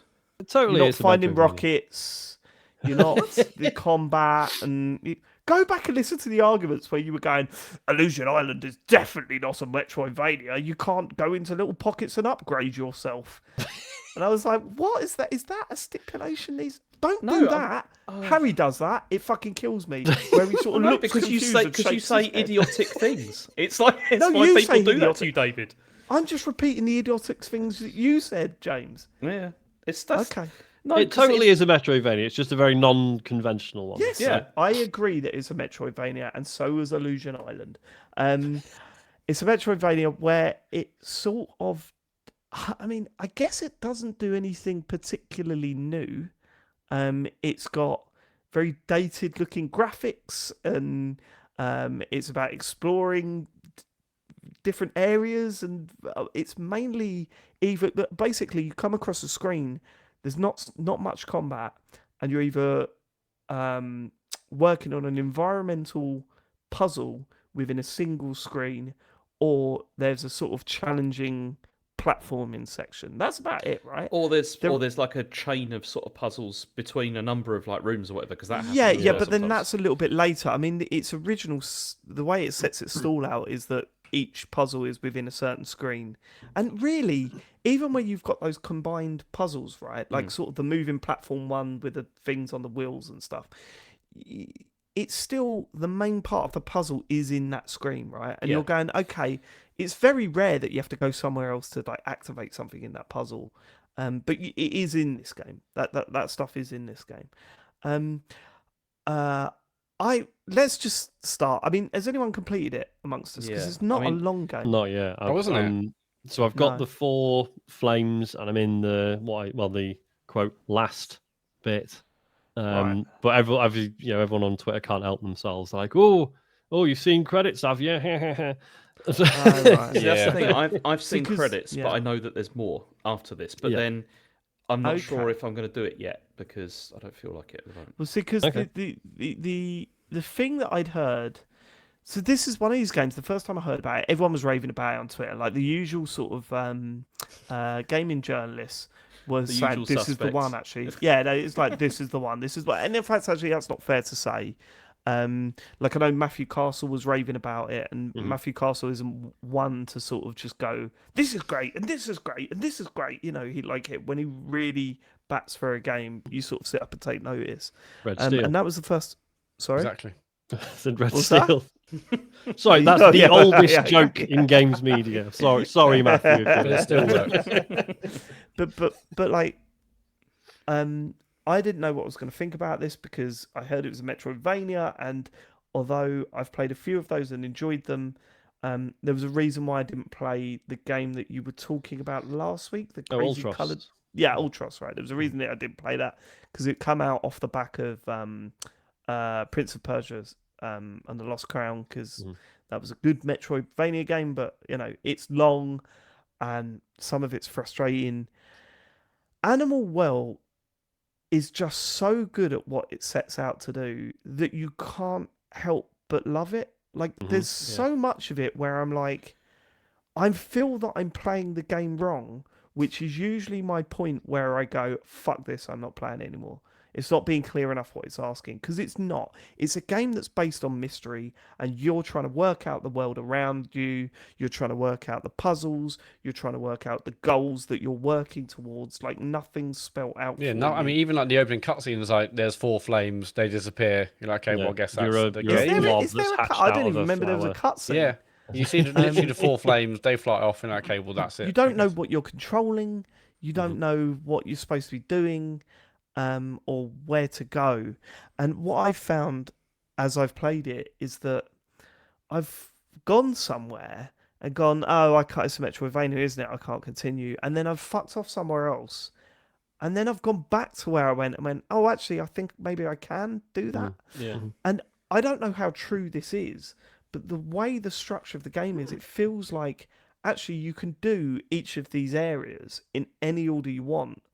But the more of the items you pick up, the easier those areas are. Absolutely, yeah. Yeah. So like the first area you do is really tough, and then actually you're like, oh, I can. And then it Like, starts to speed up a bit. Yeah. I did that- one right. Okay, so just to explain some of the power ups you get. I know. Sorry, James. I'll come back to you. So, for example, you've got like a bubble which helps you jump up to things, and you've got a yo-yo which you can fling the yo-yo, and it like hits stuff. And I was using a combination of the bubble and stuff, and there were some switches on a roof. And I just thought, oh, I'll just use my yo-yo to just like hit them. But I thought, you must be able to do this without the yo-yo. You've just got to be really good at setting the bubbles up and then like jumping across. Yeah. And Yeah. I'm pretty that's the sure. sort of vibe Like, I'm getting from it. I think because each bit of the map's essentially split into 4 quarters, right? It's a Yes, it simplification, is, but yeah. and I think each one of those is sort of tied to one item which you get in that area. Oh, But okay. yeah, depending on the others you've picked up, you can have you more can creative breeze solutions through to 'em, yeah. Sorry, And, James. that, What were you and gonna say? that's kind of what happens because, like, once I'd beaten, like, once I got 2 of the flames, after that, when I went back to the other areas that I'd already started, I'd already explored quite a bit, but I kind of got stuck. I just found it became a breeze. Like, it became really easy to get through those areas with the new items that I had. It was like no problem at all. But then also, I think that's partly because, you know, like the game has like completely has its own sort of like internal logic system where once you really understand how it works, it becomes a lot simpler. Like you can much more quickly start to solve puzzles because they become a lot more sort of obvious. And I love that. Like I think And and it's one of those games, isn't it, where it's like I'm not a speedrunner, right? I don't have that in me at all. But this is the sort of game that makes me think about like movement tech and how the items can be used and stuff. And Totally. it's great. I've really been sort of leads doing you some into that. platforming sections and cutting bits out because Yeah. I'm like, oh man, I can't wait to see this being like man. a speed run of this. gonna be People are nuts. going to fly through this game, you know, in like Yeah. 18 minutes or whatever. Yeah. Um, I also love that, like, so yeah, you're this little blob, and obviously per the title, there are animals, right, dotted around Everywhere, yeah. and if you're giving the elevator pitch for this game, the temptation would be to say, oh, and there's animals that are the bad guys, right? But that's not always the Yeah, they're not- case, and it's not like, and some of them are out to get you, Hmm. but there's no malice in it. It's just like, well, this is an I don't animal know, that would man, go the nuts cat. if it saw a little blob moving around. No, I what I don't know. mean? The cat, man. There's some malice in that thing. The Fuck cat- off. the- I think the floaty one. It's a dog, isn't it? Was it a I think dog? It's yeah, a I think so. Or dog. it's like a Yeah, fox or. It's a dog. Oh, sorry. Yeah. I've only seen it once. I was like, No, nope, but again, not that's really because for me, you yes. fucked with the Yeah. shrine, right? Um, Sort of on you. how are you handling all the chasing in it, Matt? Is it? I've bit? only played like an hour and a bit. I haven't had much chasing apart from that big floppy cat dog thing. But apart from that, fine, really. Yeah. What about it? Have you not met the ostrich yet? I mean, it doesn't chase you, but that's the No. creepiest thing I've seen in a game. No, for a not long seen the time. ostrich. Yeah. I did like when you're underneath it. Yeah. I did like where animal it was, where it basically tries to, it follows you, so you can use it as a little platform. Which I thought, okay, well, if I didn't have the bubble at this section, then Say that I again. guess. Well, what I saw is animal where basically kind of wherever you go, it follows you, and you can essentially use it as another platform to go up. To other places. I know what you're talking So about. like, if I didn't now. have the bubble, Sorry, I that's thought- what would yeah. enable me to get to certain places. I guess. Right. See, because that's funny. Because, so you were using the bubble on that bit. But there was a room where I saw that creature. There's a chest with a key, and Are you talking about the hamster or the birds? No, I'm talking the hamster. Oh, right. Okay, yeah. Okay, yeah. Because this is what's great about this game is that it feels like people could talk about the game, and I'm 3 hours in, and they could be an hour in, and they could be talking about something that I've not seen yet. Yeah, because we've gone a totally different direction. See, and that's fucking great. Sorry, Matt. Go on. No, well, one thing I found funny is, so I went to this one when it's near the right-hand side of the map, but maybe I haven't gone all the way, and I saw that hamster with a chest and a key in it. But a couple of screens before that, there was like a puzzle involving a switch, and I unlocked the switch, and this, I think it was a fox or something, ran off to the right-hand side, and I was like, I wonder if that fox has now killed the squirrel or whatever that thing was. I ran back, but no, that wasn't the case. I was like, that fox ran off. I was like, okay, well, I need to follow where it went because it may have attacked the hamster. It's whatever very creature was. mechanical, this game, isn't it? You can I just thought it may manipulate have it like by set up a walking chain of off the events. screen and then walking back in, and everything resets and all that sort of Yeah, stuff. pretty much. Yeah. I've got one complaint. Interesting. Just that there's some really tricky platforming / puzzle bits in this, and sometimes it's sort of there'll be sections where it's like, right, I've worked out what the puzzle is, but now I need to execute it very quickly in order for it to actually work. And those bits are really cool, don't get me wrong, but there are plenty where you can die quite easily on spikes or in water. Yeah. and then The there water can don't be kill you. genuinely like a good it does. couple of minutes of setup to get back to where you were from the save point. Yes, I've had a few There's- moments from that. Yeah. And that's There's one really bit, frustrating. there's one bit in particular that because I was texting Sean about this over the weekend while moving I was playing platforms? it, and no, this was like another part where I was just like, just fuck this. Like this is really this bit was really, but then it does that thing whereby once I'd figured it out and I'd managed to nail it, I was like, actually that was quite easy, and I was just being rubbish. Yeah, but it's just, some of it just seems so. So, as an example, to people who haven't played it, spoiler free, obviously. So there's a bit where you're in this one room and you figure out like a series of like using the bubble thing to like jump up and stuff, and you're like, oh right, and then there's a switch up here, I can hit that switch. You hit the switch and it opens up a section of the wall, right? And you're like, cool, I'm gonna progress through there.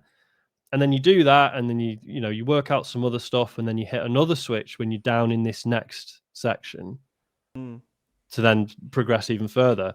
But then if you die, you go back to the first room and you've shut yourself off, and you've got to do the little series of jumps to hit the first switch again. It's like, no, this isn't fun anymore. I worked that out once, and it's not that fun to do. It's just wasting my time. Most of the stuff with the bubbles is not that. That was the low the bubble point for stuff me. is tough. It took me a while to realise that the bubbles don't have a time limit on them. I thought that. Well, but then they had do a time float limit up. on them. So obviously, there's a point where you're not going to be able to jump on them, right? Yeah. Oh, you mean while you stood on them? Sorry. Yeah, while you stood on them. Yeah, they only pop when you jump off them. Matt, what are you talking about? You can't die to the water. What are you talking about? I'm sure being in the water and start taking health off me. No, it just just resets spawns you back. on the last But solid. that's platform my you're on. major complaint, Sean. I don't know if you had the same thing. Mm. If you jump in the water, it respawns you back to the platform, and then there's like this animation. The amount of Yeah, like a times I'm sort of like, swirl. I've just tried to jump straight away again because my character's appeared back where it was, but then I've gone, oh, what's going on? And then I've moved them off again, and they've just fallen back in the water. And I'm like, Yeah, because for like fuck's unresponsive sake. for a second. Yeah, because it's unresponsive for like half a second or whatever.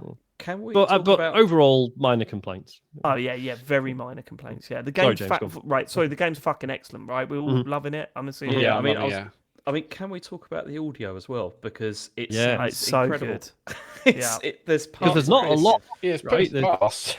Yeah, there's The basically only thing no that's music. annoying is those fucking cats in the cage kill me. I'm like, shut up, man. that It's sounds, really you know, annoying. like with the water, like you know, with the water, Like like the water. Yeah, you like Look at the water. bound, you know, like You're uh, not like the water. Sorry, not- go on. Like yeah. the water. Yeah. you know, like how it like ricochets or stuff, and the sound that makes it just it sounds so the good. echoing and shit. I genuinely Um, thought like, oh, this is like a little sort of electroplankton nod. That bit I thought I was. Oh, that's why cool. everyone's been talking about electroplankton this week. There's a few people mentioning it. What's the what are we all playing it on? I'm Switch. playing it on Steam Deck. Steam Deck. Yeah, Switch. Yeah, so I I nearly want to switch bought because it. I want to play portable basically. Or Yeah, together. It's that's on kind of- PS Plus, whatever tier, isn't Yeah, it? I see. I played Matt's it on not PS5 because Plus, it's though, is he? I that. played it on that because it was like free in inverted commas on that, and then Well, Yeah, I is that nearly on bought the it. top tier, medium tier? I think it's on the extra one, just on which is maybe the medium one. Yeah, I think. yeah, the medium one.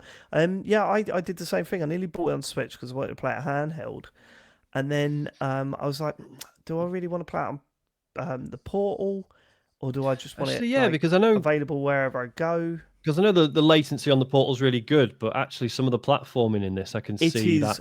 unnoticeable. Yeah, Really? I played Okay. it mostly It's on Portal. mad. And it was Okay. Yeah, brilliant. if there was ever a perfect case for #perfect for Portal, that fucking screen makes it look incredible. And imagine. oh my god, that fucking thing. We text each other. James and I are like pigs in shit when it comes to the Portal because that fucking stupid handheld should never exist. But it's And me and brilliant. James are like, oh my god, this is the greatest fucking thing ever. Like, I love that thing so much, right? And that screen is genuinely like incredible. Like, I love how it feels. I love how it looks. And playing this thing on that with the D-pad and everything. Yeah. Because my biggest complaint about that Portal is the small analog sticks, right? But on the D-pad and everything, it just feels like perfect. But one question I did have, Matt, on the Switch version, have you noticed any slowdown? Because on the look of it, you'd think, oh no, surely this isn't gonna cause any. But there are moments where there's some really impressive visual effects that happen, and I think There's some cool, because even though it's like super low res pixel art, like some of the lighting and stuff is really beautiful, isn't it? Just There's lots some of of the, like, direct whenever you lighting. use one of And the like the TNT, reflections, the water. whenever you blow stuff up, it's like whoa. Oh, the sort of that's- wispy yeah, the sort of- firecrackers yeah, look yeah. great. Yeah. I absolutely love the firecrackers in this. It's like also, this will sound terrible, but you know, like when in the dog area, I just love chucking them across, and the dogs all go crazy. Yeah, It's- it does sound terrible, I James. thought you'd love that. That's Sean. pretty bad, actually.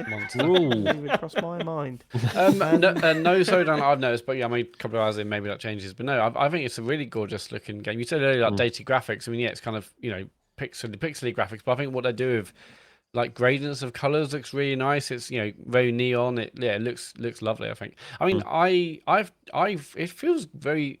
I mean, it's kind of Boss Baby, I guess, vibes, but it reminds me a bit of Celeste. I mean, it just does like the I guess I'm the not- style of yeah. graphics, like the platforming is not as tight, but it just gives me memories of Celeste really again. Sorry, Well, I do you meant, get- I meant to is- say. Sorry, go on. I was gonna say, like, do you get on the Switch? How's the haptic feedback? Because that is something that is also pretty good I haven't on the really PS5 noticed much, version. really. It's like, did you notice that, David? Like, there's a lot. It does it a lot. Like, there's a lot of like little subtle, like sort It's of like every time you vibrations and land, stuff. isn't it? From a Yeah. jump Yeah, and stuff, yeah, there's a yeah. little boom. Yeah, there's a lot of haptic feedback stuff in there. If there is some, I'm playing with a Pro controller, and then that one out of battery, and then like the two Joy-Con in the plastic cradle, and if there is any, I haven't noticed it much. I would say that what I was mentioning earlier about like what people were saying about it, a lot of people were saying, oh, I was really like, Fez I get so much feeling of Fez from it. And I was playing it and going, now, I like Fez at the start, and then it just got too complicated for me. And I was like, nope. But I'm assuming then those people are talking about post-credit stuff. I Right? guess, Well, they yeah, because must they're be. talking about. So, I mean, this isn't a spoiler. There are hidden eggs throughout the world, and some of them are Yeah. quite easy to find. Some There's of them are loads of incredibly them. tricky. Yeah, they're I've satisfying. I've been really enjoying digging around for those. So I don't know if there's. I don't know how far that goes or how interesting Right. that gets. But my point is this: is that Fez really turned me off when like part of the main game got way too confusing for me, and I was like, okay, fair play for the people that can work this out. I can't, and I find no enjoyment in going. Right, God, just Google what I'm supposed to do next. Right, it sort of kills the vibe of the game for me. And when I was chatting to John about this in the week, I was like, I am getting no Fez vibes from this at all. Like maybe early Fez, where you're going, that's clever, that's cool, that's interesting. You can turn the world around. Yeah. whereas like it feels like here that it hasn't got to that level, and if they back end all that stuff, then I'm all for it. Yeah. But making it part of the main game, I'm kind of like, actually, I don't really want to invest myself in this world, only for it to go, ha ha. Now you're not intelligent enough for it, and now I'm gonna go, ah. Whereas actually, it feels just at the right level, Yeah, I I think- feels like it's kind of if you know, you know. I bet there's a subtle things. So you see kind of like animals in the background, kind of, you can't quite see them fully. So I'm trying to work out what that's about. Obviously, there are animals very much in the foreground and or trying to chase you, but yeah, Feels like nothing's there by accident, right? yeah, Like Oh, I think- totally. Was it? I can't remember if it was Dave or James I was talking to about. There's this like cuckoo sound Oh effect, yeah. and you're just like, that means something. I don't know what, mm-hmm. but that's gonna be a thing. There's no way they would Yeah. just throw that in randomly. Shit, So, man. I'm excited to play more. I will definitely, at least see credits. It's one of those games that comes out of nowhere and makes you go, shit.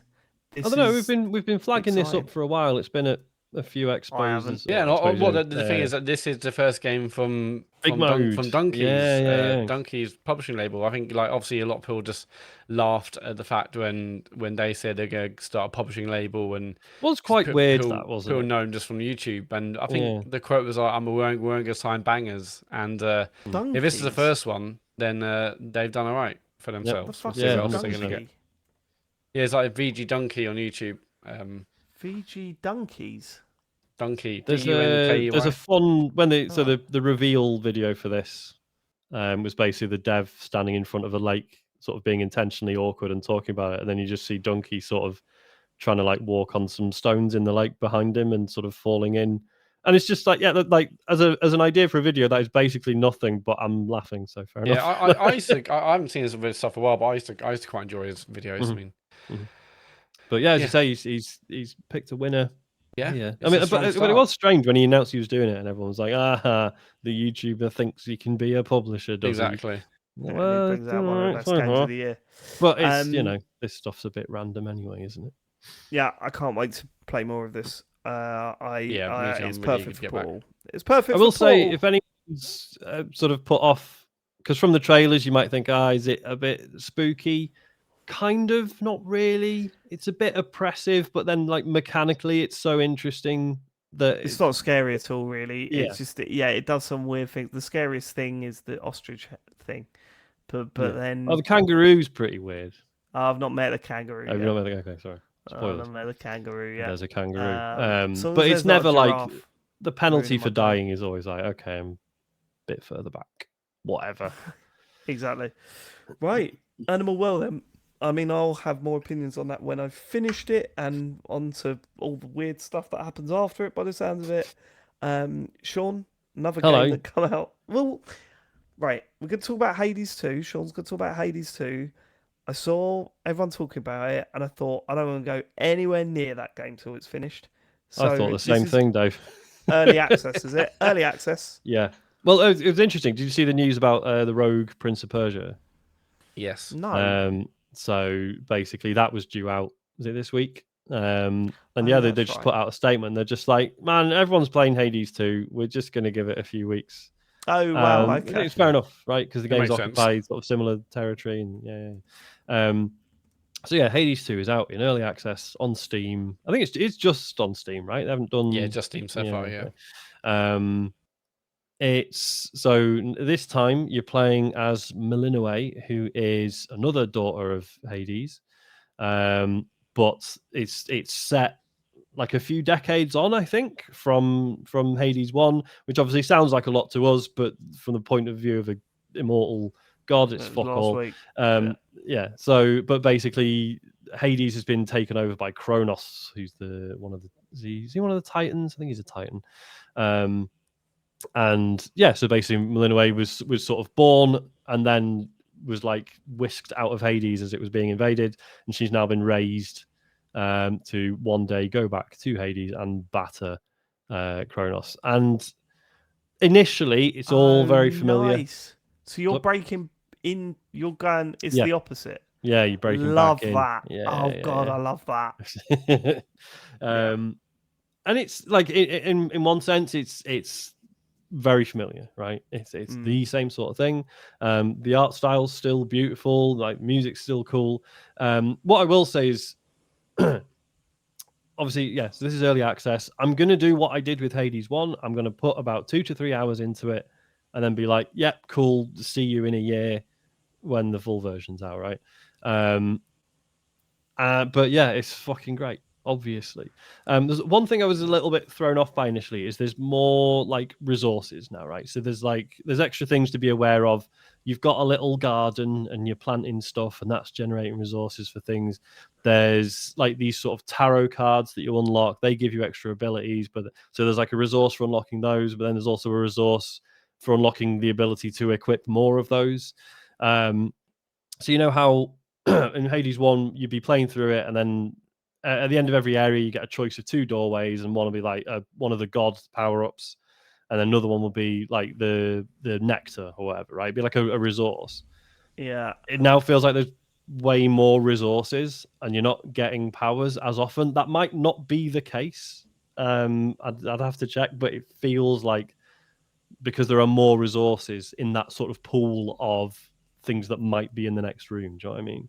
I wonder if that was like a thing at the start of Hades. Like, remember you're remembering Hades from the end of Hades, and maybe it was like that at the start where it was actually because that's harder the to other get thing the that's upgrades. weird, right? Is starting this game, it's like, oh my god, Millanue's made of fucking wet paper. Like, this is ridiculous. Like, I'm just like, you die so easily. So it's weird, sort of remembering like, no, there's going to be an amazing like power curve to this, and this is going to be great. It's like it seems like it's quicker to unlock new weapons in this one. I feel like with Hades 1, it like took a long time to unlock the weapons. Like, you were really supposed to familiarize yourself with each one. Whereas, I say, I've only spent sort of 2-3 hours on it, and I've already I've got 2 weapons unlocked, and I'm very close to getting a third. So that was interesting. The characters, it's weird. Like, the atmosphere is different in this because, you know, in Hades 1, it was like every time you died, you were going back home, right? And it was all your mates were hanging out, and your dad, who was a prick. Whereas in this, it's like you're in this little camp of people who are like, well, we all got booted out of Hades. This is shit. We hate it. Like, everyone's pretty dour, which feels weird. But again, I'm sure that will change, right? Ben in the chat saying, are they sexy again? Yes. Have you seen all the stuff about Aphrodite? No. There's nerds on the internet. I've heard about that. They're just like, oh, she's got like a slightly masculine face. And I just, oh, for Christ's sake, man. She's a massive naked woman on your telly. What do you want? Yeah, I don't. I've got to see Aphrodite for Hades 2 now. Yeah. A slightly masculine face. Apparently, yeah. Yeah. That's nerds on the internet for you. So yeah, it's great. And as I say, see you in a year. Really looking forward to getting properly in. Like, I wish I could play more of it now. It's definitely more complete than like when Hades 1 launched in early access. But apparently, like, the end of the story isn't there. So like, all the stuff leading up to it feels I good, don't and then want it's to. just Like, I know exactly. that game's gonna be fucking great. I don't need to do my research to see if that I want to get into it. Exactly. I I was can't- I don't I was just know, like- curious, and I was like, for 25 Yeah. quid, like it's not going to go down in price, right? Until it No. actually comes out. So I was like, may as well get it now and have a go. I think it had like Um, 100,000 concurrents like on the weekend it came out, so it's Did done it? incredibly well. Yeah. I And mean, as you each say, to I their hope own, more but I've got no interest in playing that unfinished. I want to play the fucking full thing when it's out. Yeah. That oh man, I have so many good memories of sitting at my desk. Full story. Because during lockdown, right? Hold We up. was all working from home when that game come out. God, yeah, that was I'm yeah. That just- was God, was it a lockdown game, wasn't 2020? Well, I don't know if it was 2020. Well, It yeah, might have maybe been not, one of yeah. the shitter locked. Oh no, it must have been because we moved in 2020, and I was in my masonette when I played this, so it must have been 2020. What a fucking game! Mhm. Game of the year, wasn't it? It was. When is this Hades. coming? Do we know? Like what the? Is I there think any- 1.0 is like not until next year, right? Yeah. So yeah, it'll it's a be- while It'll yet. be a while. It'll be a while. I'll wait until it comes and yeah, out. and there'll be people who've bought it in early access, and they'll like every time there's an update, they'll be like, "Oh, brilliant! I want to play more Yeah, of it see and more what of it." they've But done, whereas yeah. to me, that's a guaranteed recipe for being fed up of it by the time the game's actually finished. So no thanks. Cool. All right, James, you've got a few down because you've not been here for 7 years. Yeah. I mean, there's just a couple of quick ones because they're things I've finished like recently. I mean, I finished Stellar Blade, which we talked yeah. about before, and ended up really loving it. I mean, I thought it was brilliant. Like the combat systems are brilliant. Couldn't care less about the story. It's awful, absolutely awful, and characters are terrible. But I ended up enjoying the world, and yeah, it's. Well, were you How when many the times did you cutscene go, happened? "Look Would at you that"? literally just skip through it, or would you watch it but not care? You can't watch it. You having a laugh? A lot of There's them no you need to can't call him skip. that. You can't skip a lot of stuff actually, which is quite irritating. And also, it has this really weird thing with the, like with skipping text, whereby, okay, in most games you press X and it skips the text. In this, it kind of sometimes does. Like, but then you have to like press it again, and it's just very strange. Like, Well, the no, way- the because way it works. sometimes, yeah, if it's text like scrolling, you press it once to show all text, and then press it again to skip it. Not with this. No, this is a bit different. It's trust With, me, it's different odd. in Harold Halibut as well, where you press X and it skips the text, but then it just fast forwards the animation, so Yeah, the text goes away, and it's like, and then it gets to the next bit. It's really weird. Good though. Okay. But I mean, it's strange because playing this has made me think maybe I should play Bayonetta 3, maybe, like because I've heard it was quite good, and this was excellent. Like had no expectation with this game at all, but ended up really having a really good time with it. What do you do with games like this? Do you whack it down to easy? Yes, with this one, absolutely. I put this down to like So an you're easy you're mode 'cause- mainly into it for like the visual spectacle and Yes, it's the visual spectacle and also the fact that I enjoy the combat systems, but to the point where I feel like I can experiment and try different stuff without being continuously punished. That's what I enjoy about it. And it's I totally feel that. Like that's where I'm getting with my life as well now. Where I think the default is not to knock it down to being easy. Like if I find it that it's a game that is trying to be challenging and that's part of it, then I'm quite happy to play it at that level. But if there's a game where I'm like, I'm enjoying the combat, but it's taking too long to get the same result, Yeah. I will just knock it down to easy because what's the fucking point, But I don't know. I like Stellar Blade looks pretty cool. I just it's not something that I'm going to rush out and buy. I don't think. Yeah, it's one of those like when we talked about it, like if it's on PlayStation Plus or whatever, like definitely try it because although it does take a while to get going, it's enjoyable. Just can't play alright. with kids in the lounge, David. No, that's true. It's although perfect for Portal. Perfect for Portal, so, mate. Yeah, you can play it For on that. Pete. So then the other thing I played was I finished Rise of the Ronin as well. While like last week, and this was also thoroughly enjoyable, but far too long. And it was one of those things where every time you went, like, he keeps opening new areas, and you're just like, "Are you kidding me?" Like you open something, and it's just like another map, with like a sea of icons like all over it. And you're just like, this is ridiculous. But I did the same thing as I did with Ghost of Tsushima, where I ended up just like obsessively like unlocking everything because I was just enjoying like just traveling around, around the world. And I mean, I never felt at any point that I'd mastered the systems in this game at all. Like I was mostly just like button bashing and just using the same move over and over again. But for some reason, I really enjoyed that. And it does feel like a game where you could probably spend hundreds of hours on this. Like you really could. Like there's so many things to do with it. But I mean, one of the things that I definitely complain about is that it would have been better if there had been more diversity in the mission structure, because everything in this game ends in a fight. Like every single mission that you play in this ends up with you having to stab people and That's like video cut them games up. for you, though, James. And it's not though, but that's the thing, because that's where like stuff like the Like a Dragon series is like really good, because it doesn't always end up in a brawl. Like sometimes there are other like ways to to resolve stories and stuff, and it's just Yeah, I know, but a lot of those games you're just walking about and getting attacked, though, right? Yeah, but no, but the side missions still have diversity, and there's other things that you do in those. It's not just fighting. Whereas this really is like you end up just slicing everyone up, and it's fun. Like it really is. Like, don't get me wrong, it's very very fun. Was the story any good overall? Yes, that is Yeah, one aspect cool. also that did keep me playing, because it really does do a very good job of showing like the the different motivations from the different sides during during this conflict. And because obviously this is Japan opening up to the rest of the world, and you've got the people that are trying to get rid of all the foreigners. You've got people that are like saying we should use their technology and all this kind of stuff, and they do a very good job of sort of demonstrating that even sort of like no character in this, I'd say, is like utterly villainous. Like there are motivations and reasons for what they're doing that felt pretty well realized, I thought, in this. But also that's the other thing, there are so many characters in this game, like it's ridiculous, like the number of like people that you meet, and like and every single one's got like this massive like sort of biography of like who they are, and it's interesting. Like it is very very interesting, but it just starts to feel a bit overwhelming at points. And when you get to the point with some games where you're just like, I feel quite done with this now. And I feel like this is coming to a nice conclusion, and it's like, no, you've got about another 15 hours to go, because there's another areas open up. Or no, let's take you back to somewhere you've already been and make you do the stuff that you did before again. Like, and it does stuff like that. But overall, it's still good. It was still enjoyable, I think. Cool. So how many hours did you put into it in the end? About 50. About 50 hours. Okay. Yeah, it's a long game. Where It's a do long you game. get the time? Oh yeah, you don't show up for He's been, podcast. Yeah, I was gonna say, he's been really ill. I was signed off sick, so yeah. So I played Rise of the Ronin.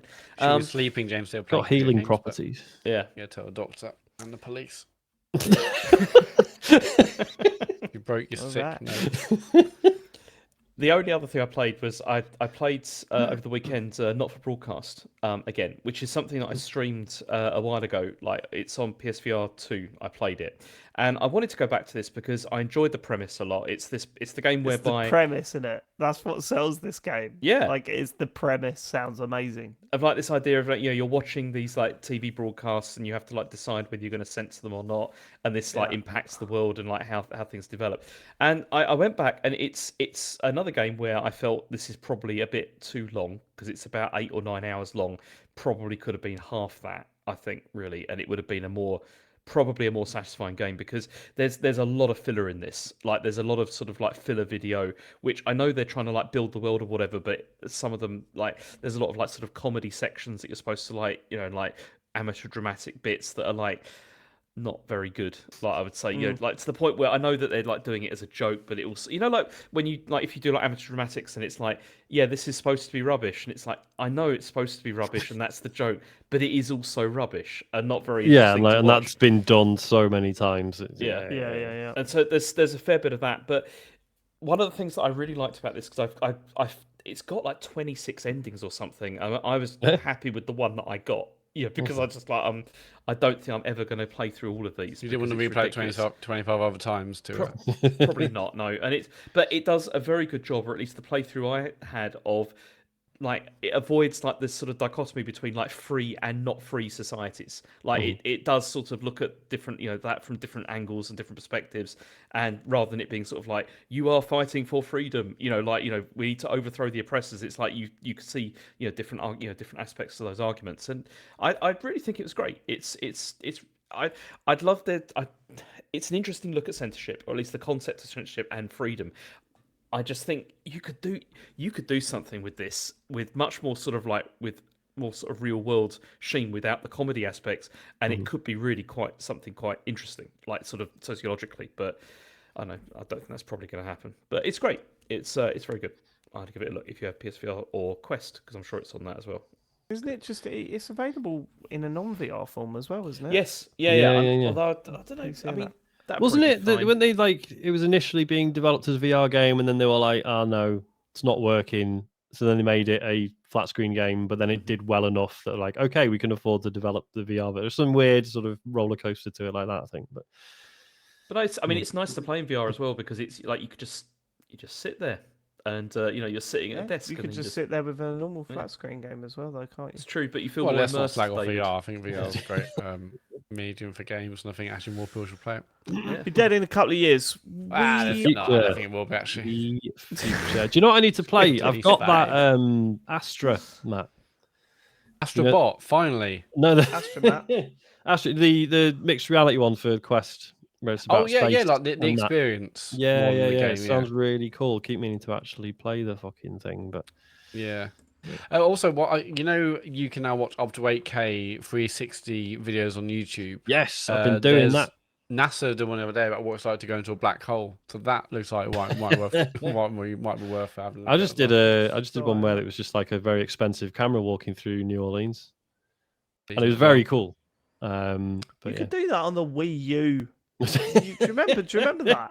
I do remember Yeah, You that. held the Wii U pad up and you were on an elephant.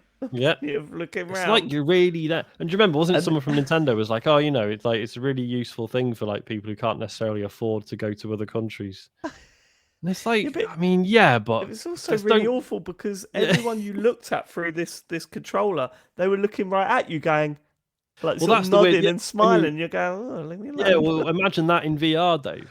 Because some guy's walking through the streets of New Orleans with obviously a massive, very expensive Yeah, camera. So everyone's just like, everyone's, like, "Whoa, pointing fucking hell, at who's you." this?" So yeah, just getting pointed and It's leered like that at. It's weird. portal thing between Dublin and New York at the moment. Oh yeah, Fucking who thought that Yeah. was a good idea? yeah. That's going to cause an incident, isn't it? Yeah, that's not Just on going the too well. VR front, there's a game called Mannequin, which might work as a stream, not sure. It's like a 2v3 social kind of VR multiplayer game where two of you are going in, or two or three of you are going into this like place to try and work out who from the opposing team are like pretending to be mannequins. So the opposition you can go in and you can move wherever you want, and you like press a button, and you're locked into place, and there's loads of mannequins in this like space station. And Sounds I guess it's up for terrifying. people who like try. Yeah, it looks really good. That's Oh, going man. on early access on App Lab on MetaQuest. We can't do nice. that because I haven't got a headset that works anymore, have I? It's only That's the problem. £500, Dave. What's wrong with you? That's what we've been playing this week. Should we do a few questions? It's been a while, hasn't it? We can do a few quick. I genuinely didn't think we'd have time with all the Microsoft shit. I thought we'd be too busy being angry and We sad. can go back if you want. Yeah, should we carry on?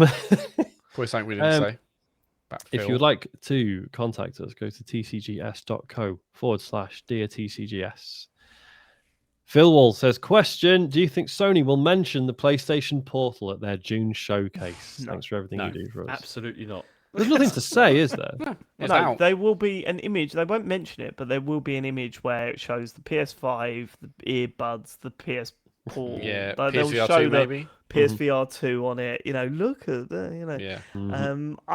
the weirdest fucking thing they've ever worked on yet. I love it so much. I love to know sales figures. I bet it's done quietly I'm really seeing well. you in a couple of weeks, aren't I? I will bring it Oh, yeah. with me. You've got to see this thing. Yeah, I saw the box the other day and I was quite excited about it, but no, I haven't seen the actual thing in real life yet. Honestly, the screen, you'd be blown away that it's not. As long as it doesn't make me want to buy one. Well, you won't. You don't need one. I can sit on my Well, you couch play- rather than look to my left to watch the TV Fucking hell. or play in bed. Couch. Sofa. Alright, next. Alex79 Sit on my says, couch and watch a tube. Do you know what? What do you call it? Do you call it a sofa? Sofa, Yeah. yeah. I guess I always call it a couch. Yeah. Is that, not Do you a call it settee. trash? no, Settee, not a settee. Yeah, just. is it one of those couch. things that where there is weird then? I don't actually know. technically a difference? Well, Probably. probably. might be. And I remember when my parents said, "Oh, we've ordered a new 3-piece suite Yeah, I think my parents probably said that, We but got a yeah, I guess they three-piece say suite. couch, so I say couch. So, am I right? A 3-piece suite is a 3-seater, 2-seater, and a single-seater. Is that what a 3-piece suite is? Yeah, 3 and a 2 in an armchair. Yeah, Oh, I must be. thought it was Yeah. like 2 armchairs in it. Okay.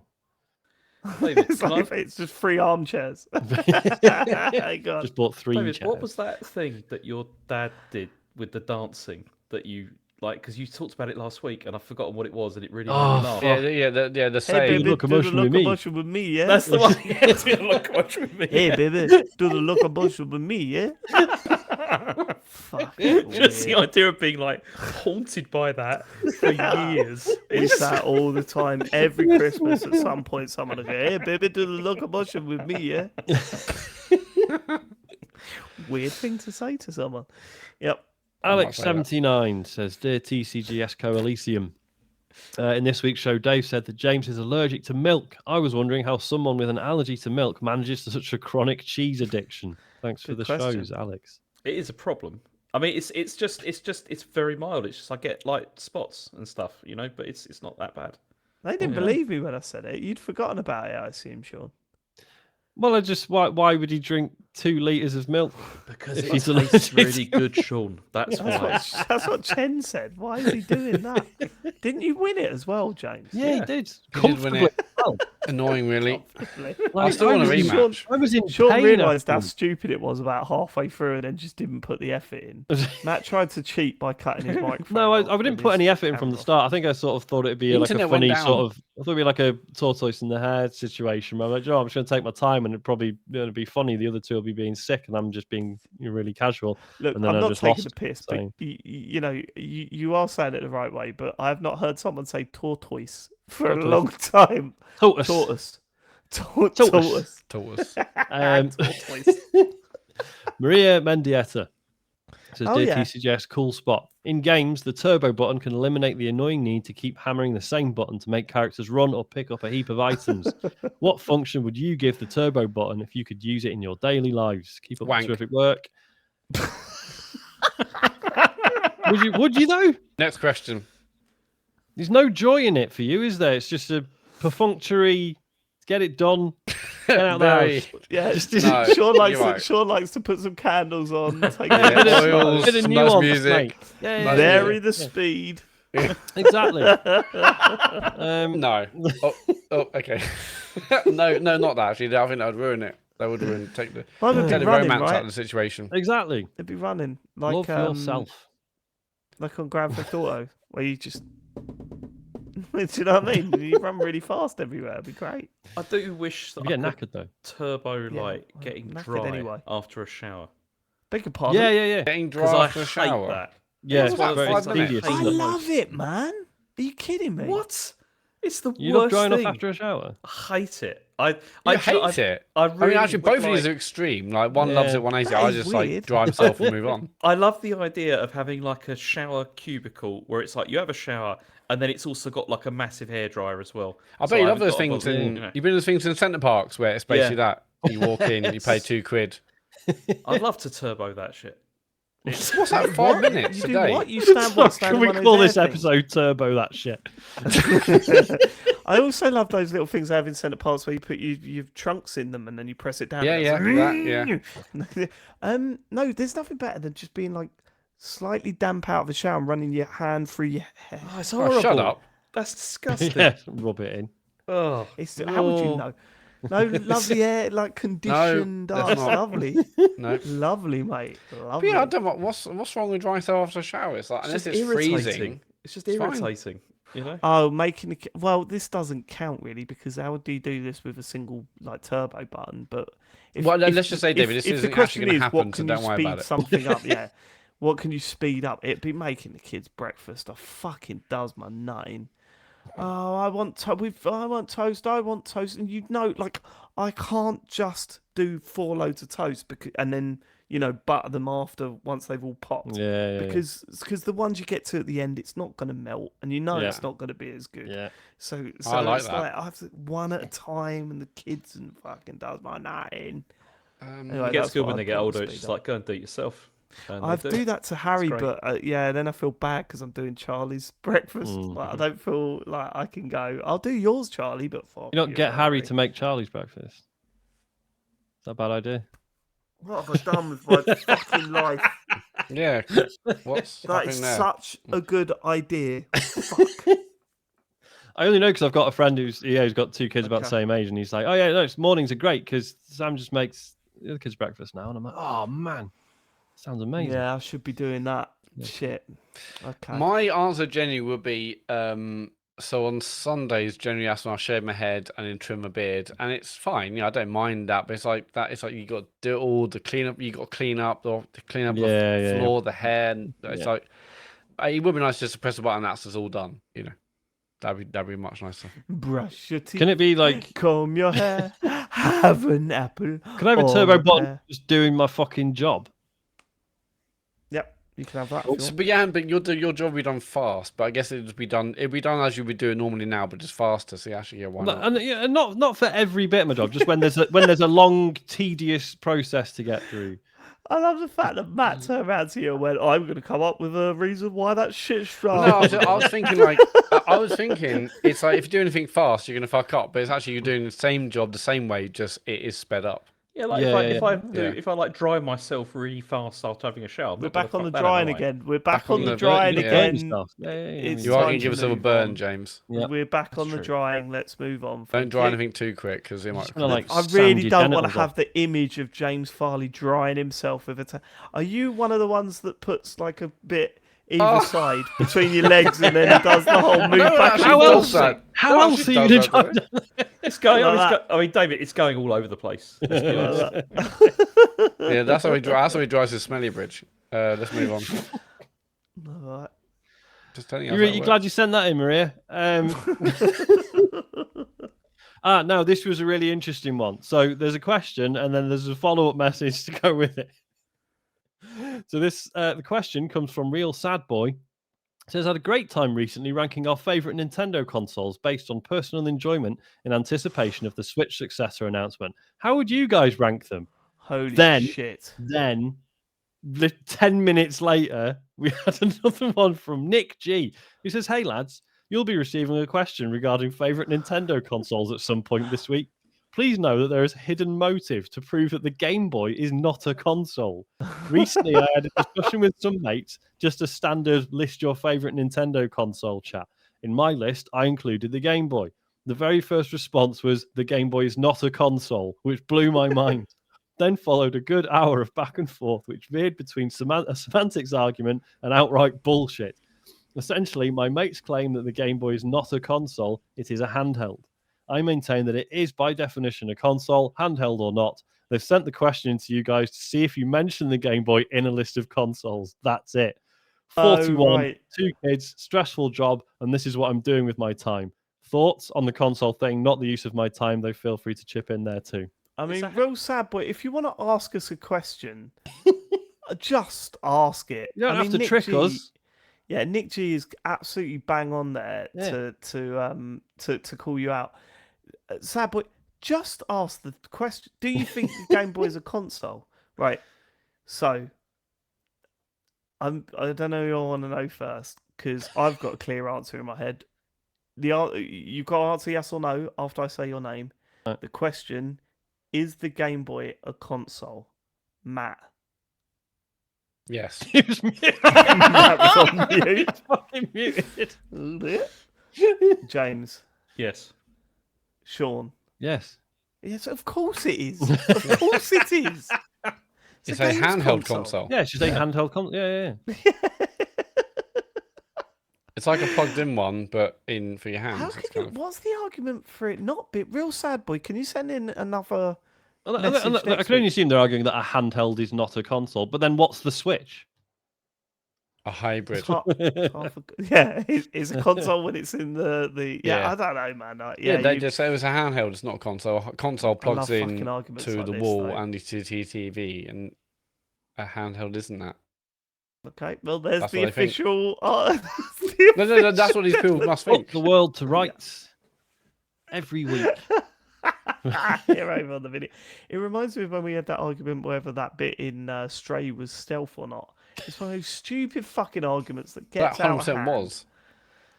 Yeah, I know, but James was saying it wasn't. It was.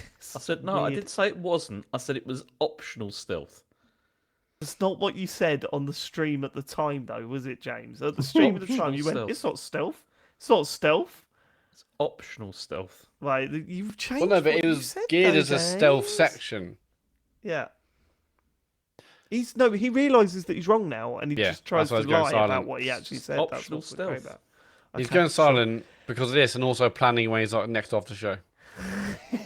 Is that it for the podcast? For now, are we done? Yeah, sounds For sounds life like now? we're done.